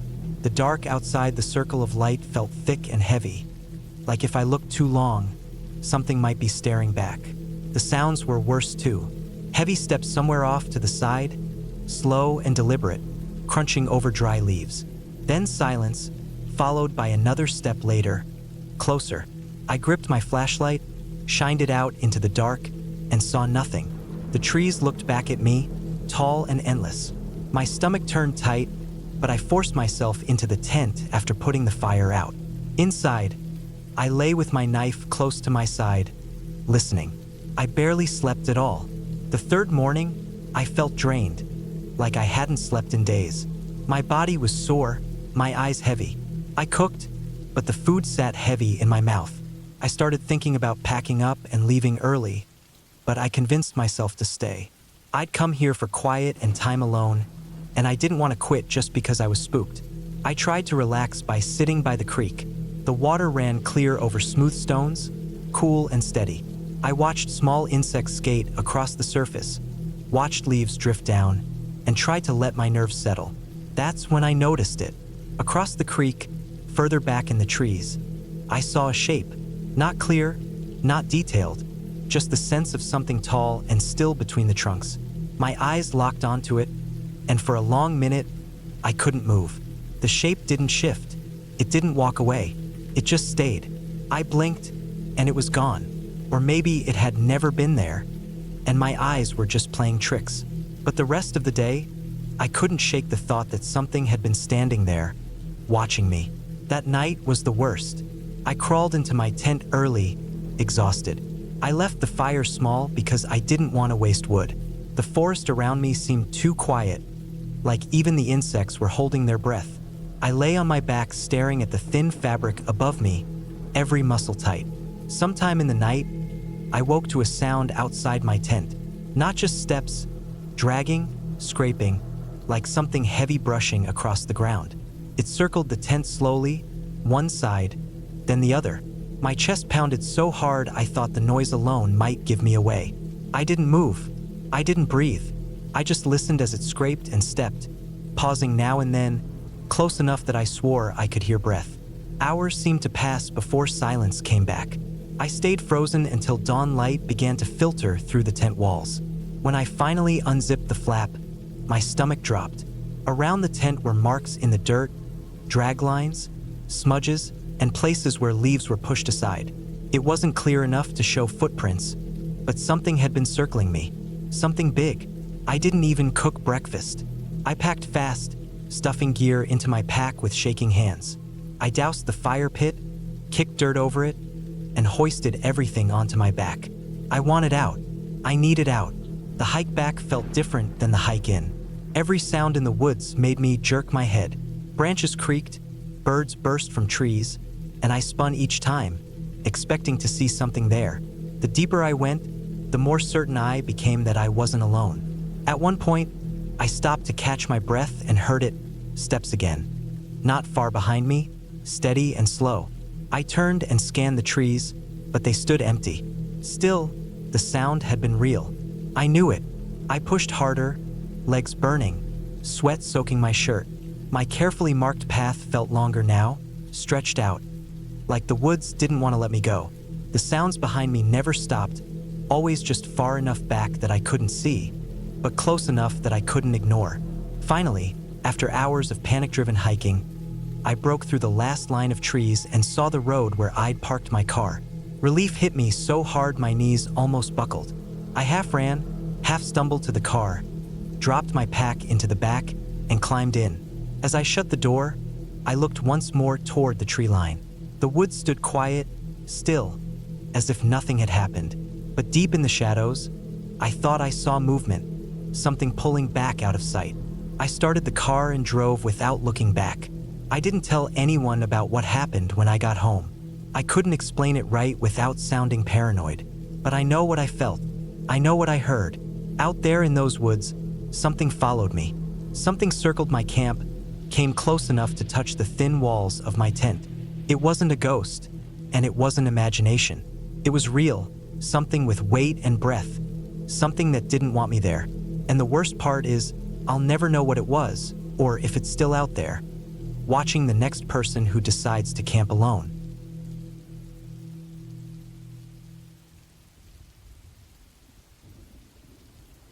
I decided to go camping that weekend because I wanted to get away from everything. I had been working nonstop, barely sleeping, and I thought a couple of days out in the woods would clear my head. I picked a place that wasn't too far but still deep enough in the forest that I wouldn't hear cars or see people walking around. I packed everything I thought I would need: a tent, sleeping bag, small stove, food, a knife, flashlight, extra batteries, and some clothes. I drove out early in the morning, and by the time I reached the dirt road that led into the forest, the sun was high and the air felt heavy. The trail was narrow, and my car bounced over rocks and ruts until I finally parked at a small clearing where the road ended. From there, I had to walk in with my gear strapped to my back. I liked the sound of it, just me and the woods. The deeper I went, the quieter it got. At first, I could still hear birds and insects, but then it grew muffled, like the trees swallowed the noise. I chose a spot near a stream because I wanted a water source close by. The ground was mostly flat, soft with pine needles, and the trees stood tall around me, almost like a wall. I set up my tent, laid out my sleeping bag, and made sure my food was packed tight so animals wouldn't get to it. I boiled water from the stream, made some instant noodles, and ate slowly while watching the sunlight filter through the branches. It felt peaceful, but that peace also had an edge to it. The silence was heavy, like the forest was holding its breath. I brushed it off, telling myself I wasn't used to being out there alone. When night came, the air cooled quickly. I built a small fire, sat close to it, and stared into the flames until my eyes grew heavy. The forest at night was different. Every small sound carried farther. I heard snapping twigs, rustling leaves, water moving over rocks in the stream. My mind tried to place each sound, but sometimes I couldn't. Something about not knowing what made a sound made my chest tighten. Eventually, I climbed into my tent, zipped it up, and lay still in the dark. I could hear my own breathing more than anything else. Somewhere in the night, I woke up. My throat was dry, so I reached for the bottle of water I had beside me. As I took a drink, I realized I had heard something. It wasn't close, but it wasn't far either. It sounded like steps, not heavy, but steady. The kind of rhythm that a person makes when walking, not an animal moving quickly or scratching around. I held my breath, waiting to hear it again. Nothing. I stayed awake for what felt like an hour, staring at the fabric of my tent, listening. When I finally drifted back to sleep, it was with unease sitting in my stomach. The next morning, I stepped outside and looked around. Nothing seemed out of place, but I noticed the dirt near the edge of the trees looked disturbed, like something had passed through during the night.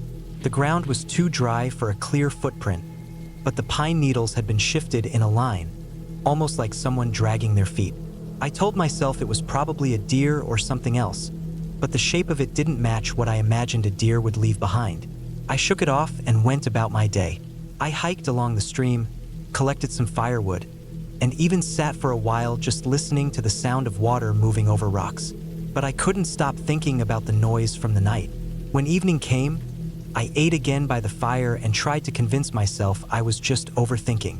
That night was worse. I woke up again, this time to a very clear sound. It was like someone stepping on branches, slow and deliberate, not running, not careless, but careful, as if they didn't want to be heard but weren't careful enough. My chest tightened, and I stayed completely still. The sound circled around my camp. It wasn't right outside, but it was close. I gripped the knife I had inside the tent and didn't move. My ears strained so hard I thought they might ring. Then the sound stopped. I waited, holding my breath. Minutes passed, and then I heard it again, farther away, fading into the trees. I didn't sleep after that. I sat upright in my tent until the sky started to lighten. When I stepped out that morning, my fire pit had been disturbed. The ashes were spread, like someone had kicked them lightly. My pack, which I had set against a tree, was lying on the ground. The food was still sealed, nothing missing, but it had definitely been moved. My stomach dropped. This wasn't an animal. This was someone walking through my camp. I thought about leaving right then, but something in me said to stay calm, not to panic. Maybe it was a hunter passing by. Maybe they were just curious. I told myself I'd see no one else, and I'd be fine. I stayed through the day, but I couldn't relax. Every snap of a twig made me jump. Every shadow between the trees seemed heavier. That night, I didn't make a fire. I didn't want to draw attention. I stayed inside my tent, knife at my side, flashlight in my hand. At some point, I must have dozed off, because I woke to the sound of something brushing against the fabric of my tent. Not a scratch, not an animal sniffing, but the slow drag of fingers or a hand. My mouth went dry. I didn't move. The sound circled the tent, light pressure against the thin fabric, moving slowly around me. Then it stopped. I lay there frozen, waiting. I don't know how long I waited before I heard the faint sound of steps retreating into the woods again. At first light, I packed everything as fast as I could. My hands were shaking so badly I dropped things, but I didn't care. I strapped my pack to my back, grabbed what I could carry, and left the camp. I didn't even stop to eat. The trail back felt longer than when I came in. I kept looking over my shoulder, sure I would see someone standing between the trees, but I never did. When I finally reached my car, I threw everything inside and slammed the doors. Only when I turned the key and heard the engine start did I let out the breath I'd been holding. The drive back felt like crawling out of another world.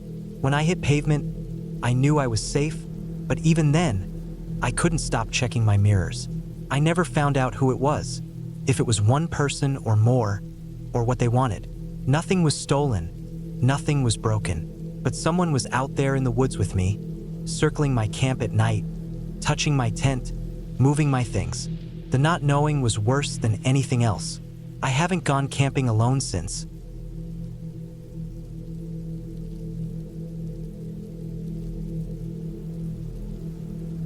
I had been planning a camping trip for weeks, trying to find a spot that was far away from crowded campgrounds and more into the kind of place where you could feel real silence. I wanted a place that was rough, untouched, the type of woods where it felt like no one had walked through in years. I studied some maps, picked out a large patch of national forest land where dispersed camping was allowed, and packed up everything I thought I would need. I wanted solitude, but I also wanted to push myself a little further into wilderness than I normally did. The morning I left, the sky was gray, the kind of gray that doesn't look like a storm but feels heavy. I packed my car with my tent, sleeping bag, food in a bear canister, water filter, small camp stove, and all the other little things like rope, a knife, and spare batteries. My plan was to hike off trail a bit, away from the logging roads, and set up where no one could find me. I drove for hours, then turned off onto a dirt road that narrowed into something almost forgotten. Grass grew up the middle of the tire ruts, and branches scraped the sides of my car. I followed it as far as I dared before parking on the edge of a wide clearing. From there I hoisted my pack and walked into the woods. At first, the forest floor was easy, packed dirt with pine needles. Then it got denser. Fallen logs crisscrossed the ground, patches of thorny brush slowed me down, and sometimes I had to climb down into a gully and back up. I pushed on, wanting to be sure I was far enough from any road that no hunter or hiker would stumble across me. After about an hour and a half of walking, I found a flat spot on a rise above a shallow creek. It seemed perfect, high ground, close to water, but still surrounded by trees that blocked any view from far away. I set down my pack and stood still for a while. The woods had that deep silence where even birds seem absent, just the sound of a light breeze moving through branches.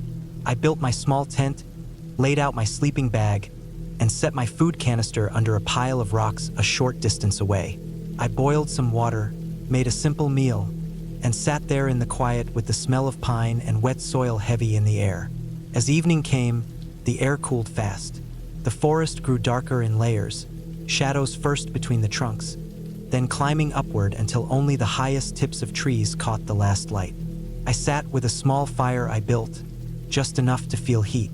I noticed how much louder small noises became, the snap of a branch somewhere in the distance, the rustle of leaves from a squirrel or maybe something heavier.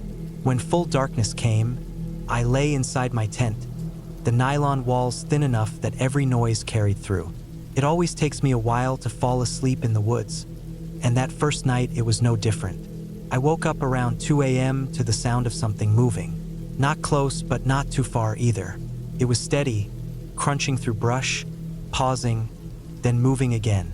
It wasn't the skitter of a raccoon or the quick dash of a deer. It sounded like something slower, heavier.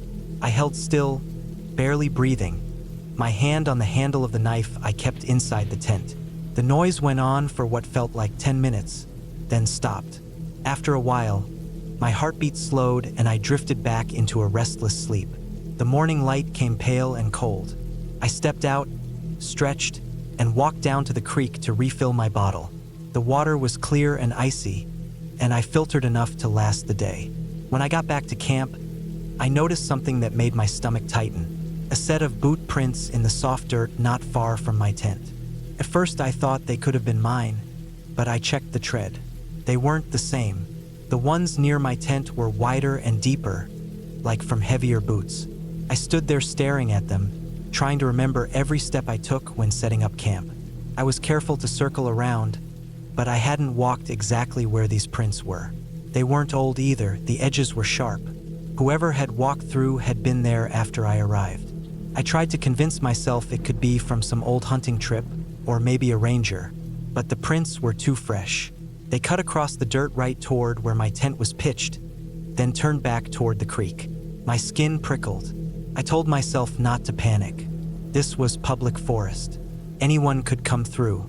Maybe someone passed by without noticing me. Still, it felt wrong. I spent the day hiking farther out, not going too far but circling back to see if I could find more tracks. I didn't see anything else unusual, but the feeling stayed with me, that edge of being watched, of being in a place I didn't own and where anyone could come without warning. When I returned in the afternoon, I found my fire pit had been disturbed. The rocks were shifted slightly, and the ashes had been poked through. That night, I didn't make a fire. I cooked quietly on my small stove and put everything away quickly. When the woods went dark, I lay in my tent wide awake, every little noise pulling me back from the edge of sleep. Hours passed like that until I heard movement again. This time it was closer, soft crunches like someone trying not to make sound. I froze, listening hard. The steps circled wide around my tent. They stopped, then started again, moving back into the trees.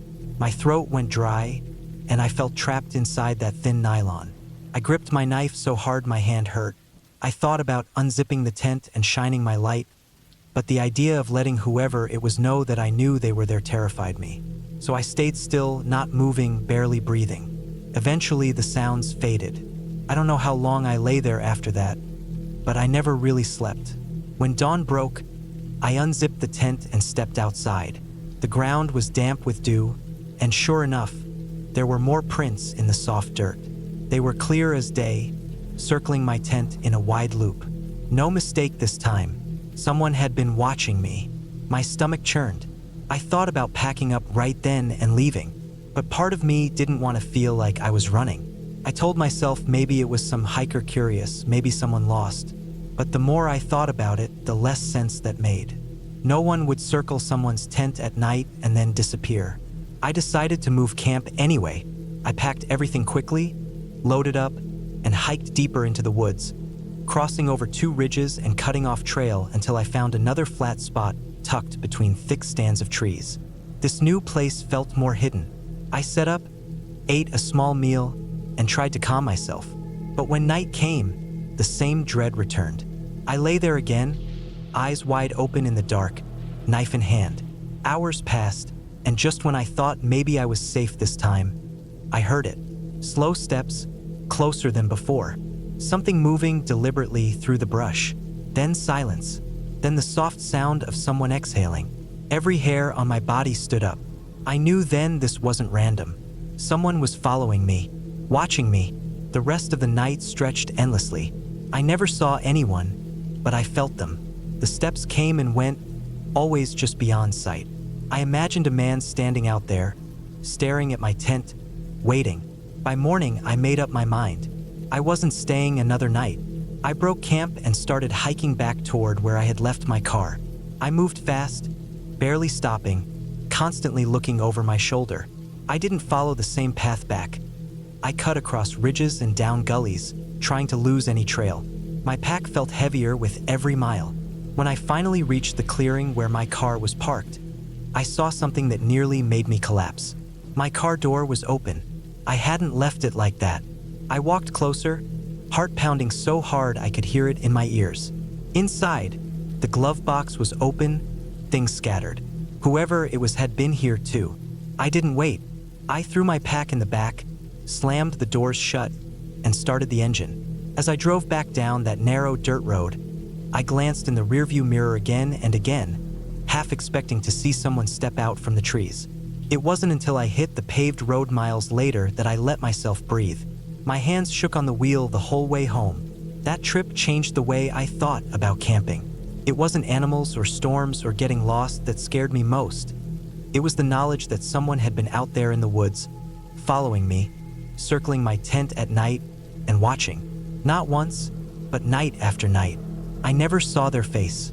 I never knew their reason. All I knew was that I had gotten away before whatever was meant to happen finally did. And that's enough to keep me from ever going that deep into the woods alone again.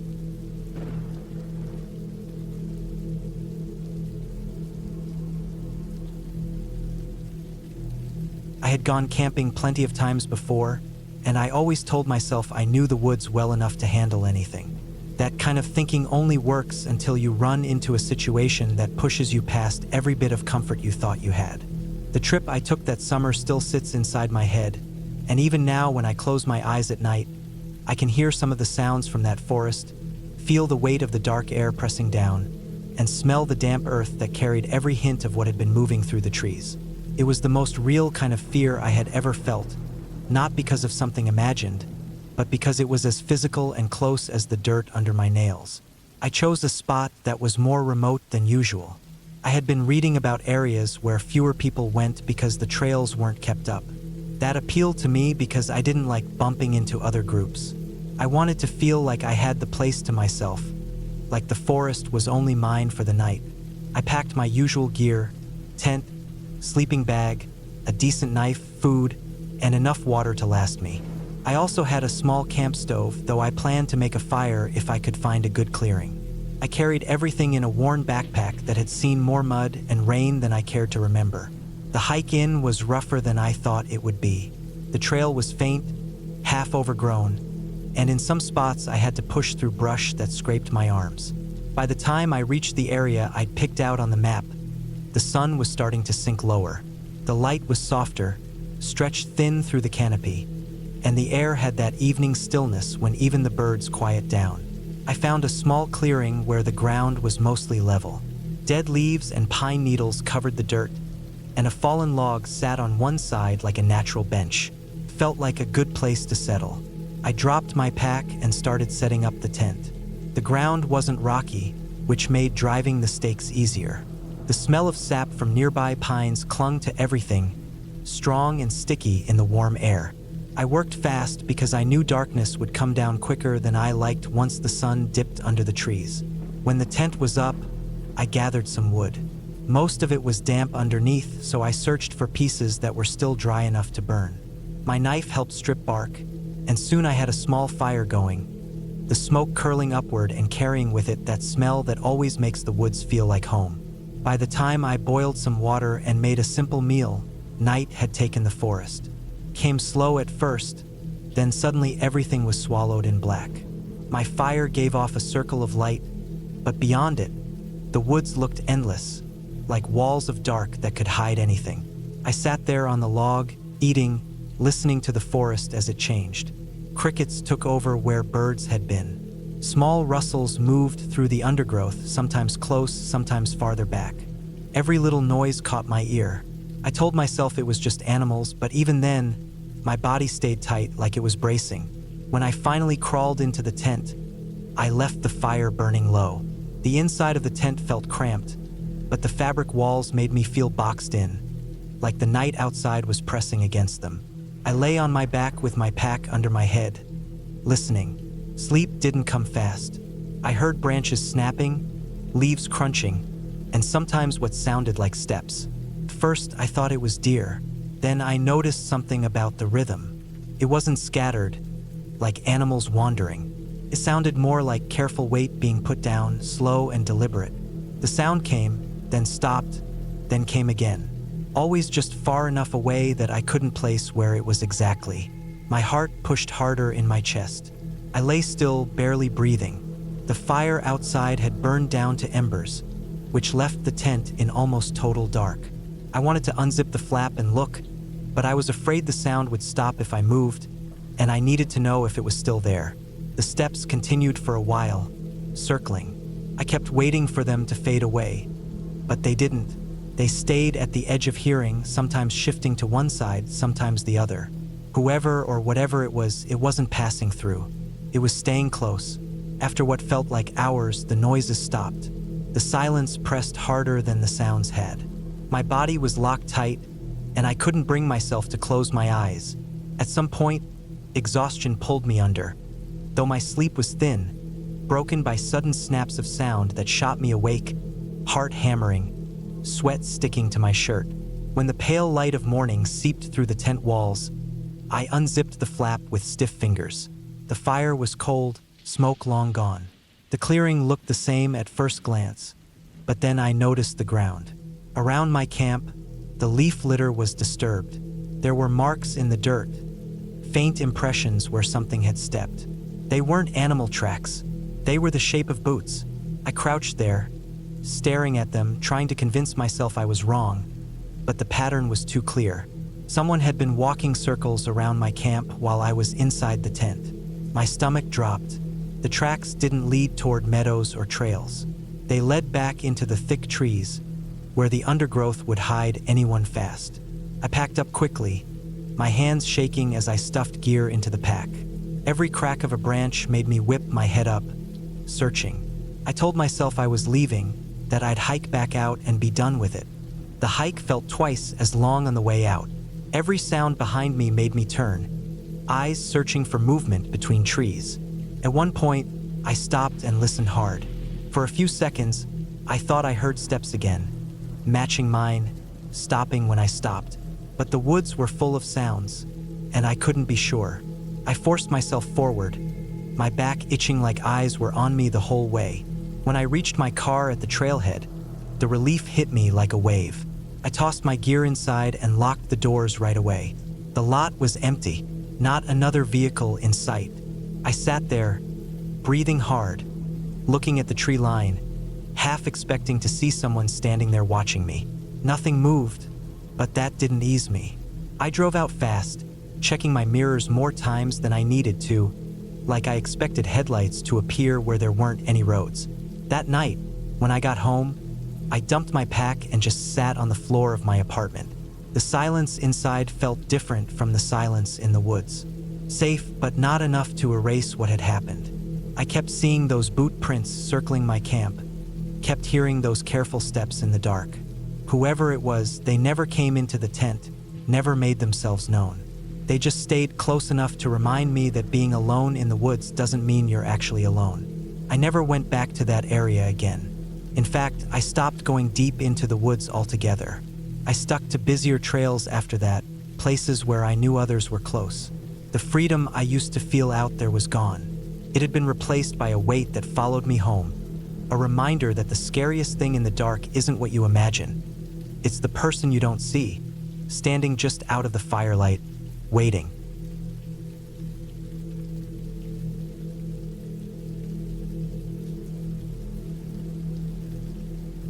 I planned that trip for weeks.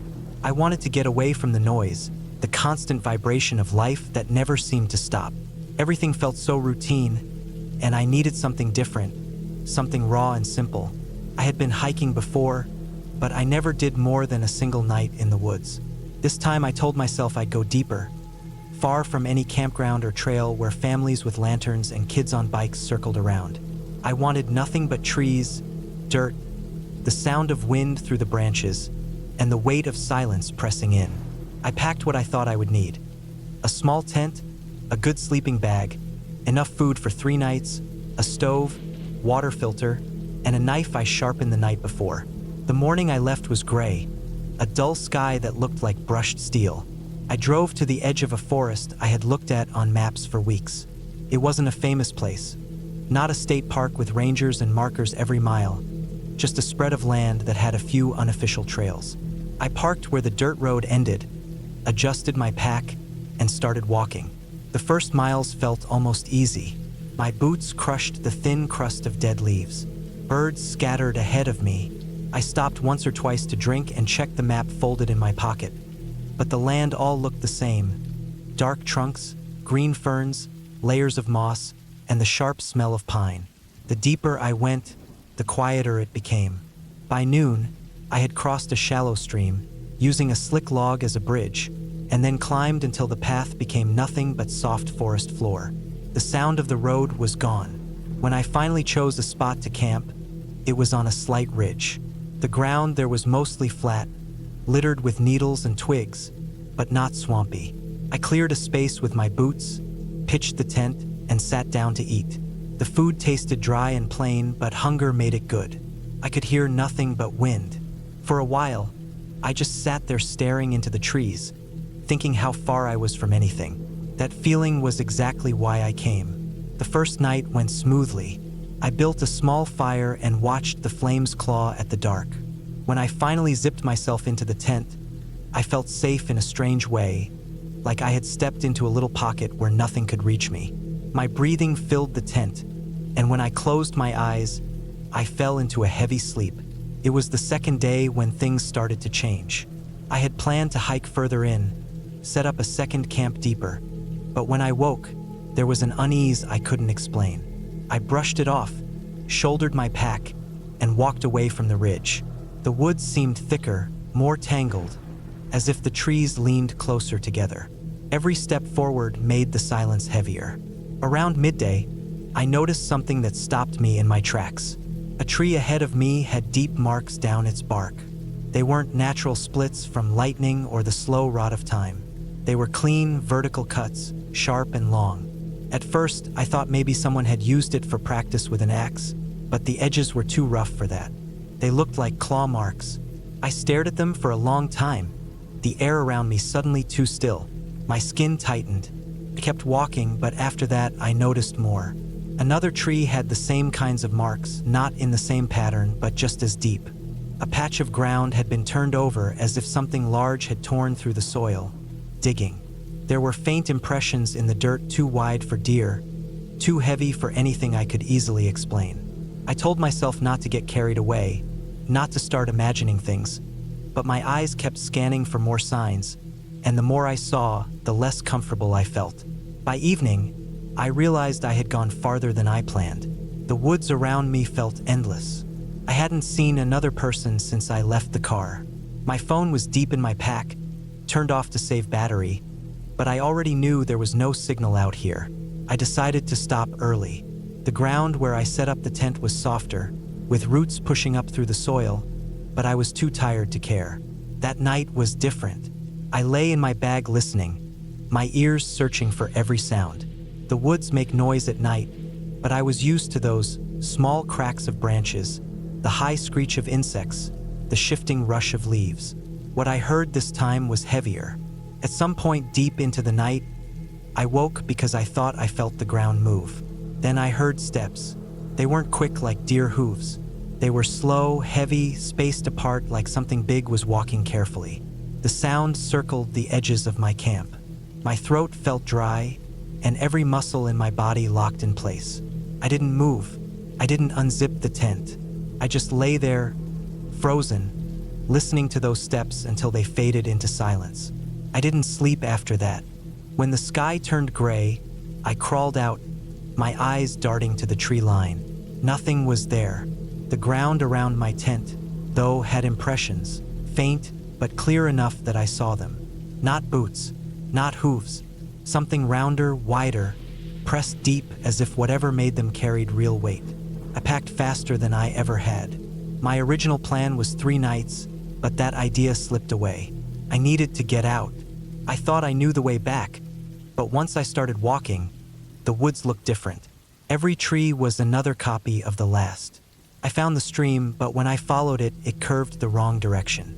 I kept pulling the map from my pocket, but nothing on it matched what I saw around me. The deeper I went, the more twisted the ground looked. Fallen trunks, old growth tangled into walls. I forced myself forward. By late afternoon, I felt watched. My shoulders ached from the pack. My legs burned, but the pressure in the air was heavier than any weight. Once, when I stopped to drink, I saw movement through the trees. Just a flicker, a shape slipping between the trunks. My pulse jumped so hard I nearly dropped the bottle. I waited, holding my breath, but nothing came out. That night, I didn't build a fire. I set the tent quickly, crawled inside, and stayed still in the dark. The forest was alive with small noises, but underneath them, there was something else, something steady, a slow drag through the underbrush, then stillness, then another shift. My body shook without control, and I pressed my knife to my chest like it could protect me. Hours passed, maybe the whole night, before the sounds drifted away. The morning was cold, colder than before. My food was running low. My thoughts felt scrambled, like the trees themselves were pushing me in circles. At one point, I found a piece of fabric caught on a branch. It wasn't mine. It was torn, weathered, stiff with old dirt. That was when I realized I wasn't the first to get lost out here. My stomach twisted. By the 3rd night, I had stopped counting how many miles I had walked. My legs were raw with scratches, and my throat burned from drinking filtered water that still tasted of mud. That night, I didn't even bother with the tent. I sat against a tree with my pack beside me, knife in hand, waiting. Every sound put my heart in my mouth. I saw shapes in the dark, tall figures moving where the trees should have been still. My body begged for sleep, but my mind wouldn't allow it. At some point, I must have passed out because I woke to sunlight. My head felt heavy, but the world looked different. Through the trees ahead, I saw an opening, wide and uneven. I staggered toward it, stumbling through brush, until the forest fell away and I was standing at the edge of a dirt road. My knees nearly gave out. The world beyond the road looked almost unreal, open sky, a strip of gravel, the shape of a fence line in the distance. I followed the road until I found where it connected with the main path I had started from days before. My car sat right where I left it, coated in a thin film of dust. I dropped my pack, leaned against the door, and just stood there, breathing. The forest was behind me, quiet, hiding everything it had shown me. I drove away without looking back. My body was still shaking, and my clothes stank of sweat and smoke, but I was alive. I don't know what walked outside my tent, what carved into the trees, what left those prints in the dirt. I only know it was real. I felt its weight in the ground, heard its steps in the night, and saw the way the woods seemed to close around me. I told myself I would never go that deep again. Some parts of the forest aren't meant for people, and once you step into them, you don't come back the same.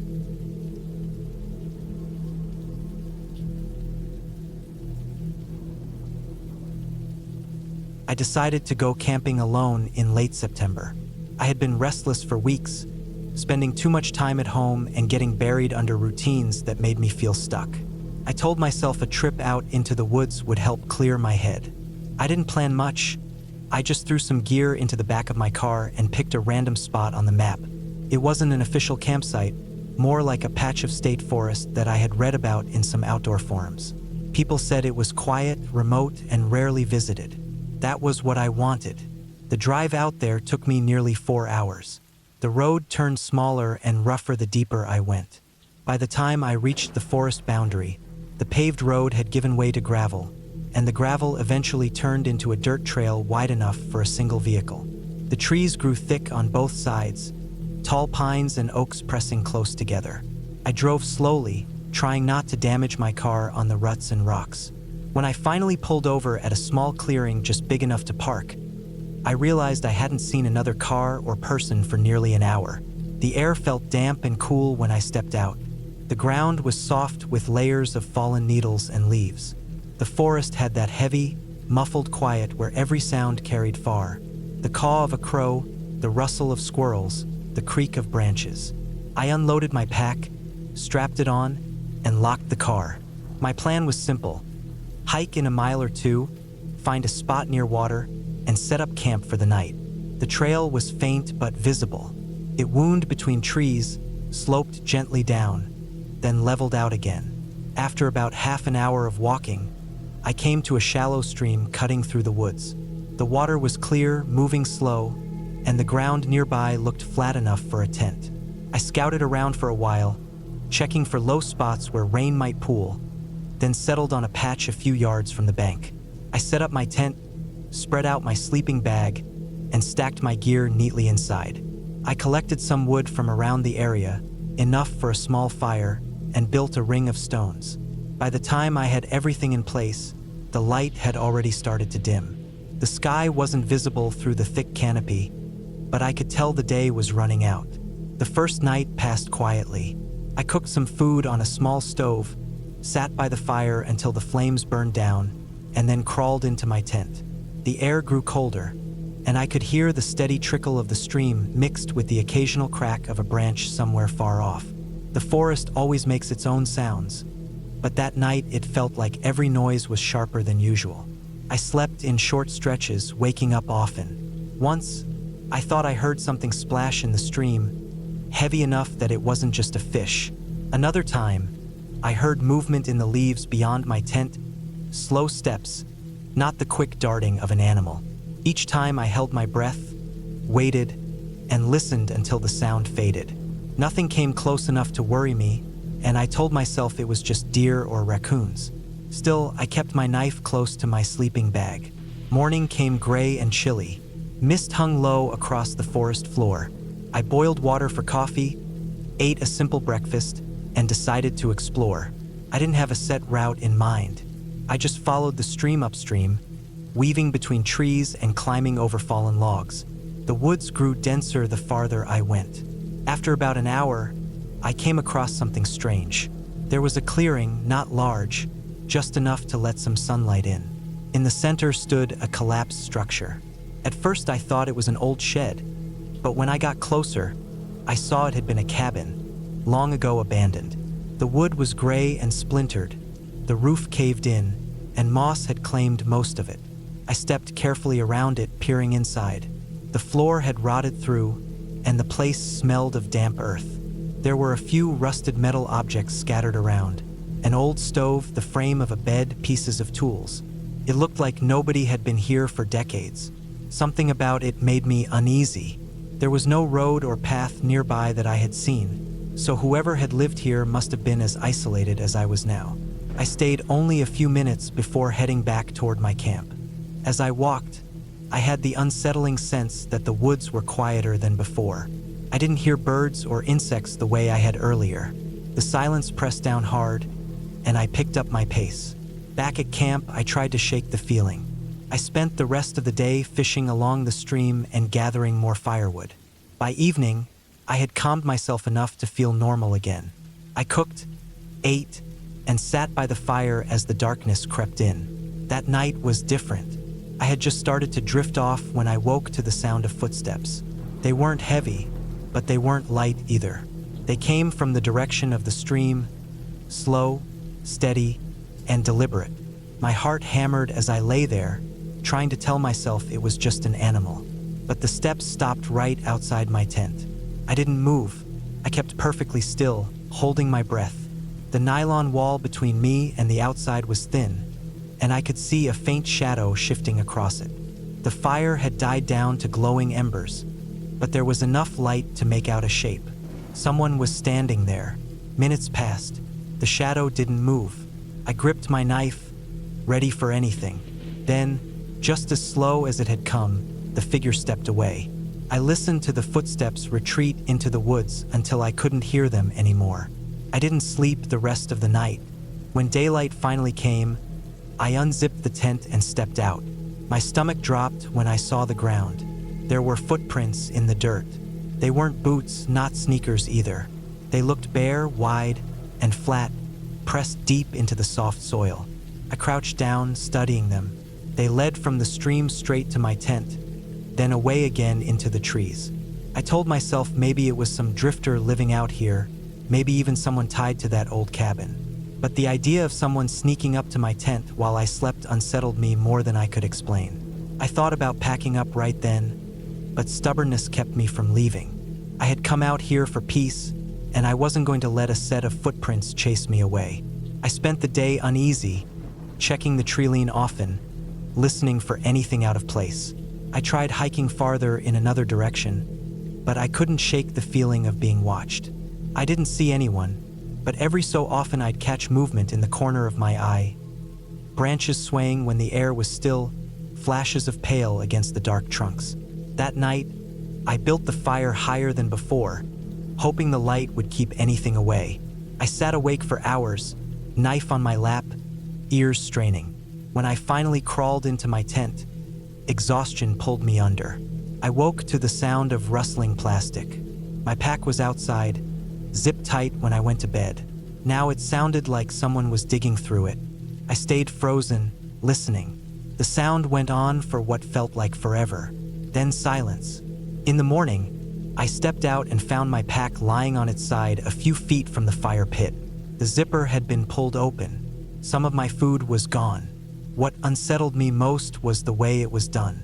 Not torn, not chewed through, but opened. Someone had unzipped it carefully, taken what they wanted, and left the rest. I knew then I couldn't stay another night. I packed quickly, my nerves frayed. I doused the fire, gathered my things, and slung the pack on my shoulders. The hike back felt longer than it should have. The woods were too still, the air heavy. At one point, I heard something parallel me off the trail, matching my pace. I didn't look, I just kept walking faster. When I reached the clearing where I had parked, relief washed over me. My car sat where I left it. I tossed my pack inside, unlocked the door, and slid into the seat. As I started the engine, I glanced back at the trail. There, standing just beyond the trees, was a figure. Tall, thin, unmoving. It was too far to see details, but I knew it was the same person who had come to my tent. They didn't step forward, didn't wave, didn't chase. They just stood and watched as I drove away. I didn't stop until I was miles down the road, back on pavement, the forest shrinking behind me. Even now, thinking about it, I wonder who they were. A hermit? A squatter living out there? Or someone else entirely? Whoever it was, they let me leave, and I was grateful for that. But I'll never camp alone in a random place again.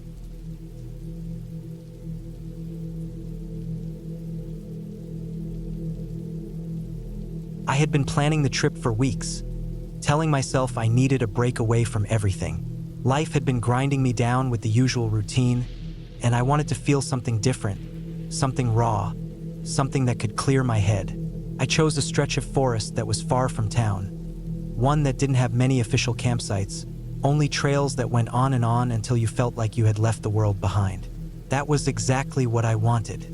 I parked my car at a dirt pull-off near the edge of the woods and loaded my backpack. I carried a tent, sleeping bag, a small stove, food for 3 days, extra clothes, and a first aid kit. I had a hunting knife strapped to my belt, not because I thought I'd need it, but because it made me feel a little safer going that far out alone. The September air was warm during the day, cool at night. Perfect weather for camping. I walked for hours, following a narrow path that got thinner the deeper I went. The trees grew tall and tight together, their branches reaching out like arms, blotting out most of the sky. At some points, I had to push branches out of my way just to move forward. The silence in the forest was heavy, broken only by the crunch of leaves under my boots and the distant call of birds. I felt good though, sweating, pushing myself forward, leaving everything else behind. By late afternoon, I found a spot that looked right for camp. It was a small clearing with enough flat ground for my tent, surrounded by tall pines and a thick wall of brush. About 20 feet away, a fallen tree lay across the ground, moss growing thick on its bark. It looked like a natural bench, and I figured I could use it as a spot to sit and cook. I set my bag down and went about setting up the tent. The work felt good. Driving the stakes into the dirt, unrolling the sleeping bag, getting everything in place. I boiled some water on my stove and poured it into a bag of dried food. I ate as the sun lowered through the trees, painting everything orange and gold. I remember thinking how quiet it was. Even the birds seemed to have settled down. I told myself that was normal as the day shifted into night, but a small part of me noticed it in a way I didn't like. When darkness finally came, it came heavy. The kind of darkness you don't see when you live in town. I lit my headlamp and the beam cut a sharp line into the trees, but it didn't travel far. Everything outside of it looked like a black wall. I sat by my stove for a while, sipping hot tea, and then decided to crawl into the tent. The ground was cool under the sleeping pad. I zipped up the bag and listened to the silence. At first, I heard only the faint rustle of leaves high above, but then I noticed small cracks and pops from the underbrush. Maybe a raccoon, maybe a rabbit. I told myself the forest is alive, and things move at night. Nothing strange about that. I kept repeating it until I fell asleep. I woke up sometime in the middle of the night. The air was cold enough to sting my nose. I didn't know what had woken me at first. Then I realized I heard footsteps. They weren't heavy, but they weren't the random scurrying of animals either. They were slow, deliberate, pressing down on leaves, pausing, then moving again. They came from the trees just beyond my camp. I lay completely still, holding my breath. The sound came closer, then stopped. My heart beat hard in my chest. I thought about unzipping the tent and shining my light, but something in me froze. I just stayed there, waiting. Minutes dragged on like hours. Finally, the sound moved away, fading into the distance until all I heard was silence again. I didn't sleep much after that. I kept turning, listening, telling myself it was probably a deer. That made sense. It had to be a deer. Still, I kept the knife in my hand under the sleeping bag until the first light of dawn pushed through the tent walls. When morning came, the forest looked harmless again. Birds called, light filtered through the trees, and everything seemed normal. I got up, stretched my stiff body, and started boiling water for coffee. I tried to shake off the unease from the night, but I couldn't help scanning the trees, searching for movement. After breakfast, I decided to hike farther. I left my camp set up, carrying only a small pack with water and a snack. I walked for hours, following the faint trail until it disappeared, then pushing deeper where I had to step over logs and weave around thick brush. The deeper I went, the quieter it got again. I felt like I was the only person left in the world. At one point, I stopped to rest, leaning against a tree. That's when I noticed something odd. The ground nearby was disturbed, like the dirt had been scuffed and leaves brushed away. I stepped closer and saw prints. Not animal prints, shoe prints. A man's boot, pressed clear into the soil. They weren't old either. The edges were sharp, not worn by weather. My stomach turned. I hadn't seen a single person since I left the car. These woods weren't exactly a popular destination, and yet here were fresh boot prints leading off into the trees. I followed them for a while, curiosity pushing me forward even though something in my chest told me not to. The prints weaved around trees, deeper and deeper, until I reached a small rise. On the other side, I froze. There was a tarp strung between two trees, old and weathered. Under it sat a pile of gear, some torn bags, and a half-burned fire pit. It wasn't neat. It wasn't like any normal campsite. It looked more like someone had been living there for a long time, stashing whatever they could find. A rusted pot, broken bottles, even a ripped jacket. It smelled faintly of smoke and rot. I crouched low, scanning the area. My chest felt tight. Whoever had been here might still be around. I backed away slowly, careful not to snap any branches.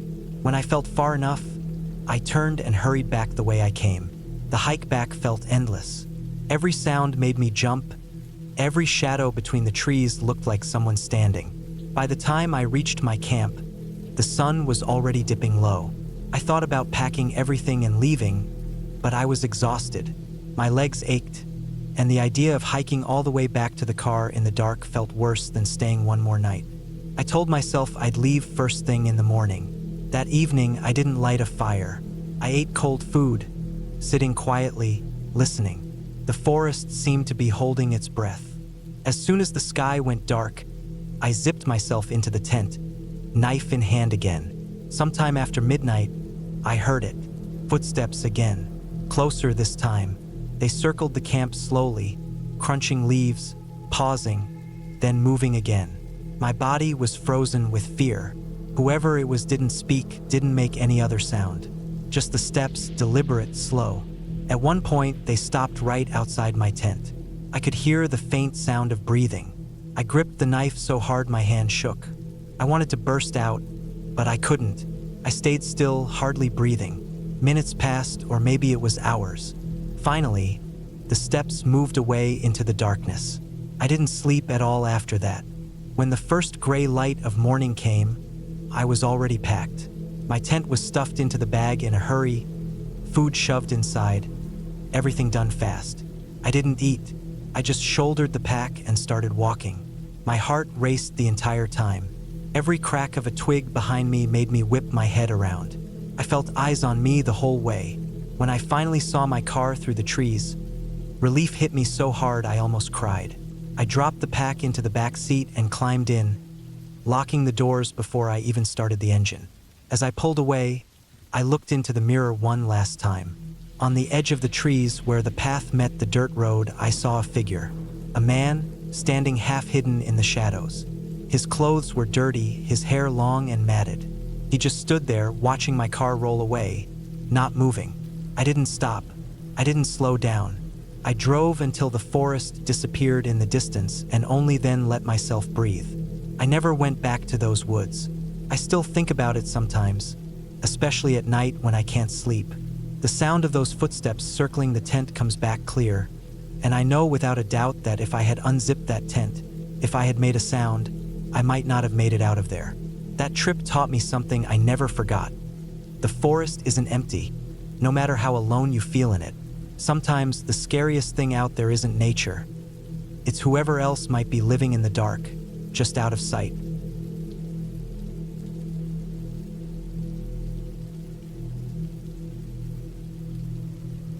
I had been planning the trip for weeks. It wasn't anything big, not like some cross-country adventure or some climb up a famous mountain. It was just supposed to be a simple camping trip, one that would let me clear my head for a few days. I picked a random spot on the map, somewhere out past the smaller highways, tucked deep into the woods. It wasn't a campground with marked sites or bathrooms, nothing organized like that. It was just an open piece of forest that I figured would be quiet enough to spend a couple nights. I wanted something that didn't feel crowded or fake. The truth is, I had been dealing with too much noise back in town. Work stress, traffic, bills piling up, little problems that never seemed to stop.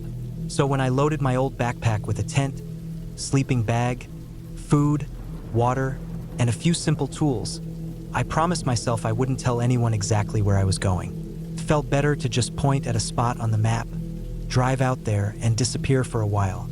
The drive wasn't too long, maybe 4 hours. The closer I got, the more narrow the road became until it was just gravel crunching under the tires. I pulled off onto a barely noticeable dirt trail that wound into the trees. My car jolted as I crept over roots and uneven ground, but eventually I found a little clearing where I could park it without blocking the way. From there, I decided to hike in deeper, just to make sure no one passing by would see me or stumble onto my camp. The forest had that quiet heaviness you notice when you leave the sounds of traffic behind. Every footstep on dry leaves sounded louder than it should have. I remember thinking how good it felt to breathe air that wasn't full of exhaust or smoke. The sunlight cut through in patches, stripes of gold across the ferns and moss. My plan was simple: find a flat enough spot, set up camp, cook a small meal, and just enjoy the stillness. After about an hour of walking, I found what looked like the perfect place. It was a small clearing, maybe 20 feet across, surrounded by tall pines. The ground wasn't rocky, and the soil was soft enough to push tent stakes in. There was even a downed tree nearby that I could use as a seat. I dropped my pack, wiped sweat off my forehead, and set up the tent. By the time it was standing, the sun had shifted enough that shadows were stretching longer across the forest floor. I boiled some water on my little stove, ate noodles out of a metal cup, and sat on the log while everything around me got quieter. I thought that first night would be peaceful, but it wasn't. The silence didn't stay still the way I expected. There were snaps in the undergrowth, far-off cracking noises, small rustles that carried strangely well. At first, I told myself it was just deer or raccoons moving around. But every time I started to drift towards sleep, another sound came, sharper, closer. The fabric of the tent felt thinner than I ever realized, like it wasn't really separating me from the dark outside. My body stayed tense, even as my eyes stayed shut. When I finally did fall asleep, I woke up again in the middle of the night with my throat dry. The air had dropped cold, and when I reached for my water bottle, I realized something odd. There were no crickets, no owls, no usual night sounds. It was dead quiet. I laid there listening, holding my breath, until I caught the faintest crunch of leaves. Slow, heavy, spaced out. Not the scatter of an animal, but more like steady steps. They faded before I could really figure out the direction. I didn't sleep again until the faint blue light of morning started seeping into the tent. The second day, I tried to brush it off.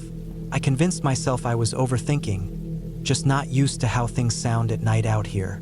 I made oatmeal, stretched my legs, and hiked a bit farther into the woods. I didn't bring a map other than the one I kept folded in my pocket, but I stayed careful to mark where I turned so I could get back. That's when I found the first thing that bothered me. It was a tree, tall and old, with the bark stripped in one long spiral around it. The wood underneath was raw, pale, like it had been cut recently. The shavings were still scattered at the base, not weathered or wet. I stopped and stared at it for a long while, trying to think what would do that. It didn't look like claw marks or something natural. It looked like a blade, person's work. I walked farther, uneasy now, until I found another. This time, it wasn't just stripped bark. Someone had carved into it. Long vertical lines, deep enough to bite into the wood. Not initials or shapes, just slashes that looked like tally marks. 6 of them. I remember how my stomach tightened. I told myself maybe some hiker had done it, maybe it was just a random mark, but I couldn't figure out why. I kept turning around to make sure no one was behind me, even though I hadn't heard anything. By the time I got back to camp, the shadows were already getting longer again. I tried to keep my fire small, not wanting the smoke to draw attention, but I couldn't shake the thought of those trees. That night, I didn't sleep much at all. The noises were back. This time, they were closer. I could hear deliberate pacing, stopping, then starting again. The ground crunched like weight was pressing into it. At one point, I swore I heard breathing just outside the thin wall of the tent. I froze, gripping the knife I kept near me, my heartbeat pounding in my ears so loud it felt like it would give me away. The steps moved off eventually, but I didn't dare unzip the tent to check. I laid there stiff until the sky finally grew lighter. When I did get out, I noticed something that made my skin crawl. There were footprints, human ones. They circled my camp, pressed into the soil. They weren't mine. I could tell by the different tread pattern. Whoever it was had been walking around while I was inside. I felt sick. My little random camping trip didn't feel random anymore. Someone else was out there. Someone close. That day, I debated packing up and leaving. But the problem was I had hiked in far. I wasn't even sure if I could find the exact trail back to the car without taking more than half a day. And the thought of running into whoever was out there made me nervous. So I told myself I'd leave first thing in the morning when I had full daylight. I just had to get through one more night. That last night was the longest of my life. I didn't light a fire. I sat in the dark inside the tent, knife in hand, listening. The forest was alive with every sound, but my ears tuned in only to what mattered, the deliberate ones, the ones that didn't match animals. And sure enough, they came. Slow steps, closer and closer. Then silence. I waited, muscles tight, barely breathing. Then the faint scrape of something against the fabric of the tent. Just one long drag. My whole body went cold. I stayed that way for hours, until exhaustion forced my eyes shut even though fear kept me on edge. When the first light came, I didn't hesitate. I ripped down my tent, shoved everything into my pack, and started moving fast. The forest looked different in daylight, but I kept going until I found the path that led back to the car. My legs burned, but I didn't stop until I saw it sitting there where I left it. When I reached for the handle, I froze. There was mud smeared on the door. A handprint. I didn't think. I yanked it open, threw my pack in, and started the engine. Gravel spat out behind me as I tore down that trail, heart hammering, checking the mirror over and over even though I never saw anyone. I didn't stop until I was back on the highway, the forest shrinking away in the distance. I never went back to that spot again. I don't think I ever could. Even now, I think about the stripped trees, the tally marks, the footprints circling my tent, the handprint on my car door. Whoever it was, they knew I was there. They had been close enough to touch. I left before I could find out what would have happened if I'd stayed one more night.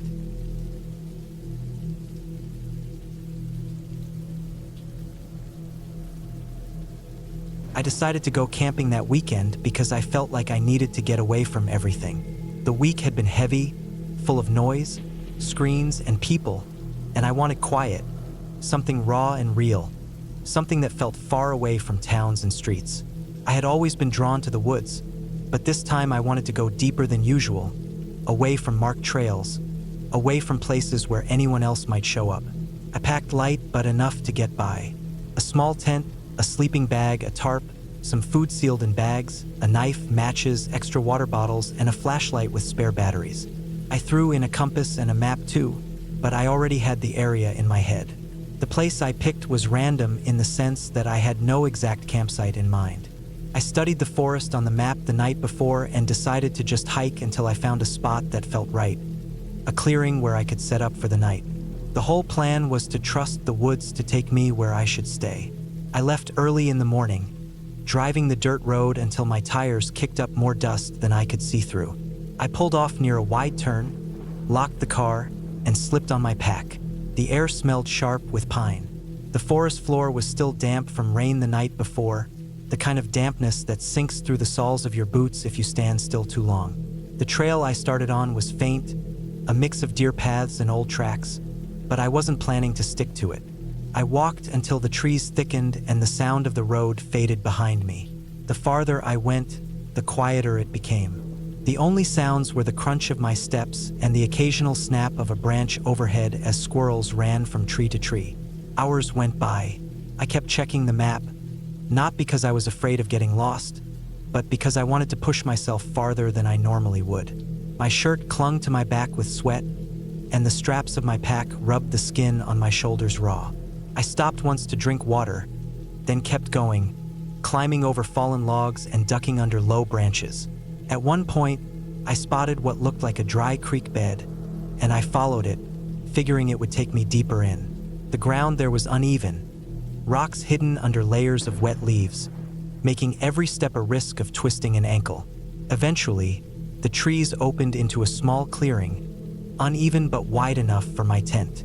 The sun had started dipping lower, light spilling in golden slants through the canopy. I decided that was my spot. I dropped my pack, stretched my shoulders, and started setting up.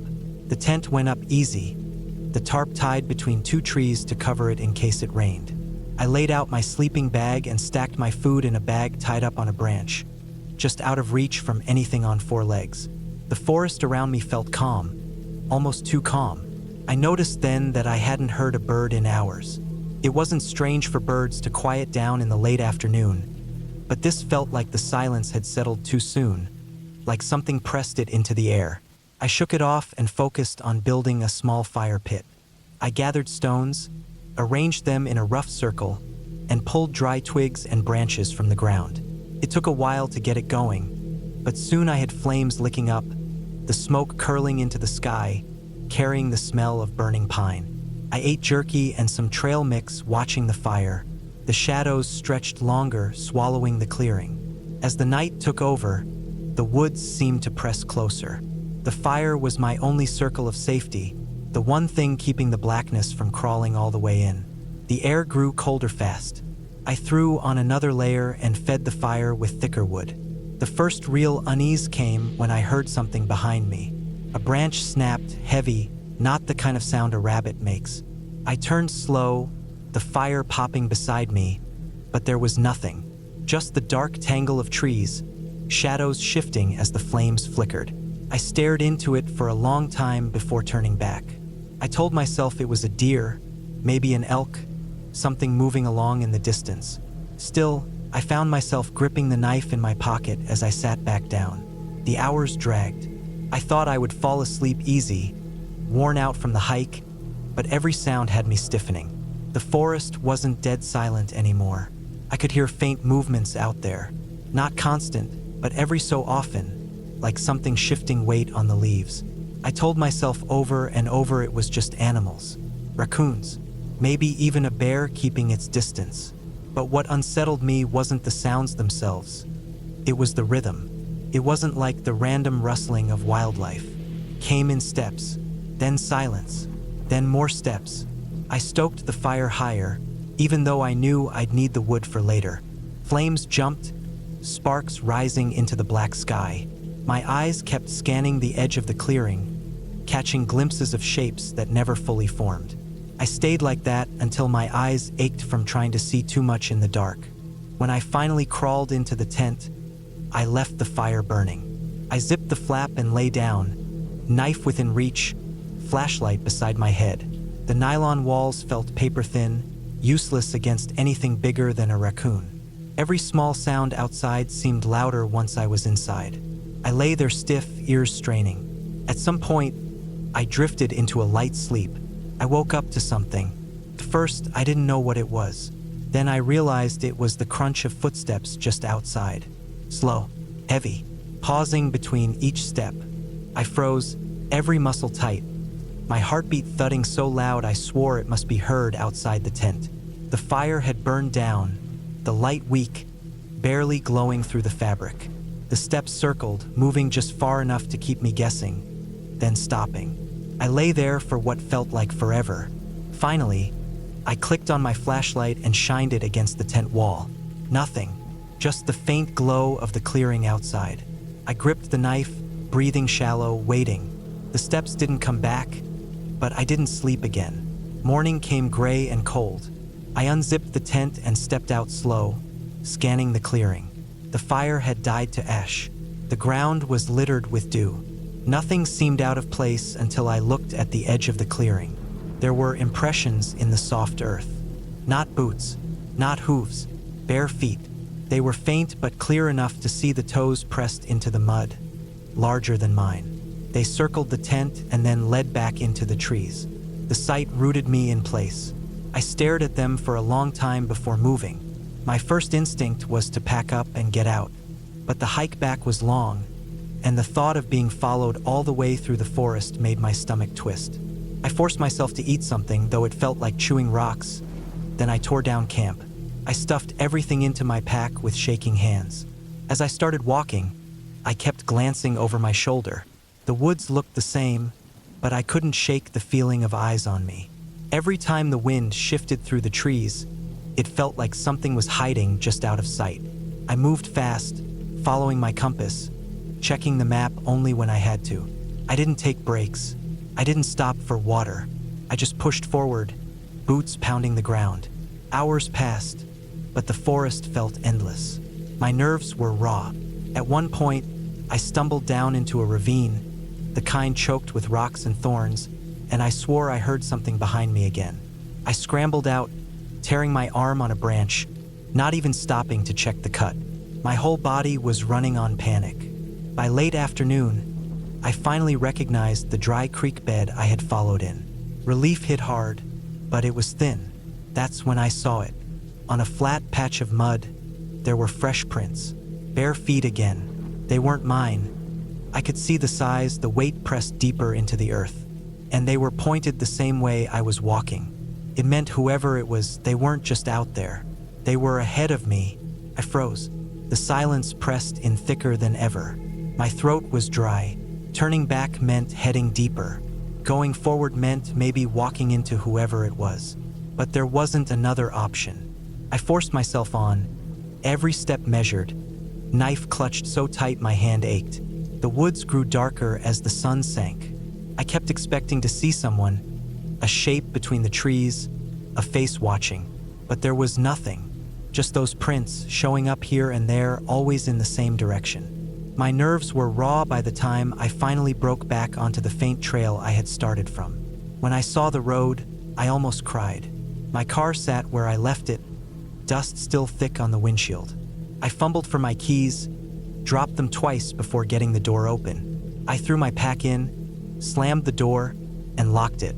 My hands shook on the wheel as I started the engine. Driving back, I kept checking the rearview mirror, half expecting to see someone step out of the trees. But the road stayed empty.